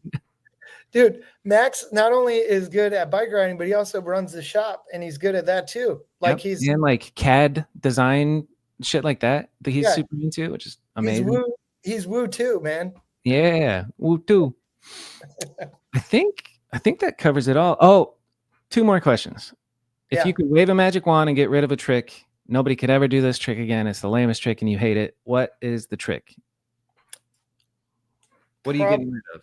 Probably front flips. I was never been a fan of front flips. All right, nice. I don't do them, so I can't talk shit, but I'm never going to try them because I don't want to. Yeah, fuck them. I hate front flips too, though. Backflips got a lot cooler to me when the front flip came out. I was like, wow, backflip's actually pretty dope because you come in front end. With front flips, you're knifing in every time. It's like, even if you're super good at them, I still feel a little It knifed. doesn't look great. It never looks that cool. It's like a novelty. Oh Yeah. The front flip sound is just, oh yeah. Backflips, you're like, nice and easy. Yeah. Easy breezy. All right. Last and final question, Mr. Kevin Porter, is who is on your personal BMX Mount Rushmore? Oh, this is a good one. So it's going to be Joe Rich, which is like my George Washington. It's going to be Garrett Byrnes. It's going to be Chris Bennett. And it's going to be Sean Butler. Fuck yeah. That's incredible. They have generational differences. Yeah. But, you know. That's a good list. Yeah. Let's start carving. Can you name all the people on the real Mount Rushmore? Yeah, you have Teddy Roosevelt, which I think, FDR, Abraham Lincoln, George Washington, and who's the last one? Fuck. I can't remember the last one. I'm close. George Washington, Thomas Jefferson, Teddy Roosevelt, and Abe Lincoln. Good job. Dude, Jefferson was impactful. Who's missing on that is all of the chiefs from that territory, like Crazy Horse and Guantanamo, the ones that were supposed to be up there, but they carved them out of there because, we're fucking stupid. What's funny is Crazy Horse is right around the corner, and Crazy Horse is so cool. It's like a profile. Say that again? Crazy Horse? Yeah. The Native Americans went and started carving their own Mount Rushmore, and they got Crazy Horse's face up on a mountain, and it's way cooler. No, I like that. It's right off in the distance. Like, it's not far. Yeah, look at how cool that is. Damn, that's super dope. What the fuck? I had no clue. Yeah, they were like, you're gonna do this to us, then we'll do it to you. Sick. I love that. Yeah. That's what's up. I love South Dakota, by the way. I've been a bunch. It's a great place. It's on my list. Yeah. The Black Hills is the coolest fucking place to drive around in. Sick. Is that where the motorcycle thing happens? Sturgis? Sturgis, I think, is further south. It's like a city further south. Let's check out. Wow, this is pretty majestic looking. Yep. Black Hills. There's like a not far from there. Like if you drive west, you can go to the Badlands, so Black Hills and the Badlands is a great place to go visit. And at the base of Mount Rushmore is what's the name of it? There's a cool little city at the base of Mount Rushmore called. It's that famous fight. Custard's Last Stand. Custard is a fucking cool little town. Custard's Last Stand. Custard. Is that what we call ice cream custard? Maybe. Probably. Probably comes out of Custard, South Dakota. Yeah. Well, there it is, the scoop. Just boom, exactly. All right, dude, we did it. Yeah, this is awesome, man. It really was. Did we miss anything? Any last words? I mean, there's so much I could talk about. Like, yeah. So I'll just say this. Like specific one sometime where we stay on Road Fools and watch it and break it down together. That would be fun. I would love that. Like I was just about to say, you remember the the iconic quotes from all the different movies. One of my favorite ones was Sandy Carson saying, "How you go so high, you fat?" Bravo riding, like there's so much content behind some of those quotes that I was live to. How you go so high, you fat? Yeah, there's I have a lot of background info on some of those moments. You were fucking there. Yeah, like the Biz running up the mountain. Yeah. In Road Fools 9. That shit was hilarious. I was fucking dead serious. There's no way you're making it. The fact that he made it was like, I fucking wrong about life. Yeah, good shit, Biz. Yeah. I'd like to come visit you. I wonder if I could be of service to any of your coffee companies with video stuff. Oh, 100%. I have a huge referral list. So when a new shop comes around or shop hits me up to consult, I basically have whatever category, there's a list of people like tech. Yeah, you got like a vendors list. Yeah. Well, put me on the list, boss. Yeah. Yeah. That would be fun. You would be a good interviewer for coffee. I don't feel like we have a good one. Yeah. I want to do yoga too. Like, I don't know how much there is to talk about with yoga, but like a yoga podcast would go hard, in my opinion. I mean, yoga comes from a very influential point in human. There's so much history to it. Yeah, North America that has a big. It's actually, I'll tell you what I know about it. What do you There know? was the Cultural Center in Chicago in 1893. The World's Fair was happening. It was the 400th. Yeah, I remember. Yeah.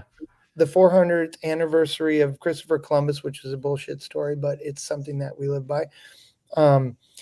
At that time, they wanted to put together a all religions meeting in hopes to change everybody to, Catholicism. Like, you're going to take these Buddhist monks and these, Tao aficionados, and they're going to change their world. And they gathered in the Cultural Center, and a very influential yogi said, "What if life for everybody is we're a frog inside of a glass, and the only world you know is your glass of water and your frog, and then one day you jump out of your glass and suddenly you realize there's thousands of frogs and glasses." And it opened up Western world to the idea that there could be multiple religions. Fuck yeah. And I just looked it up because I had heard this too, and it's a cool story. In 1893, Swami Vivekananda introduced the philosophies of yoga and Vedanta to the Western world at the World Parliament of Religions, which took place in a cultural center in Chicago. That's your home. Yeah, That's dude. Cool, dude. I love it. He opened up yoga to the Western philosophy. It was cool.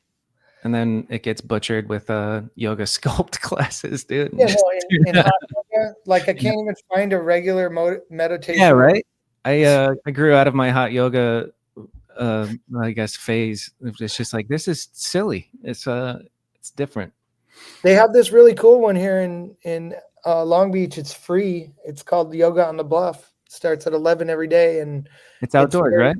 Yeah, it's very meditational and very rewarding for the city of Long Beach. It's cool. I love that. Well, I'll come to Yoga on the Bluff. Let's do it. There's a fucking jam going on today. I got to go up to Flagstaff right now. So okay, get out of here, dude. We just went 2 hours and 45 minutes. We crushed it. Yeah, I gotta go. I think I go to my barbecue in 20 minutes. All right, there we go. Cool. All right, thank you, Kevin. Thank you, man. This has been great. I appreciate you. Have a good day. All right, take care. All right, thank you guys for watching. I appreciate you, and hope you go ride your bike or don't, and have a wonderful day.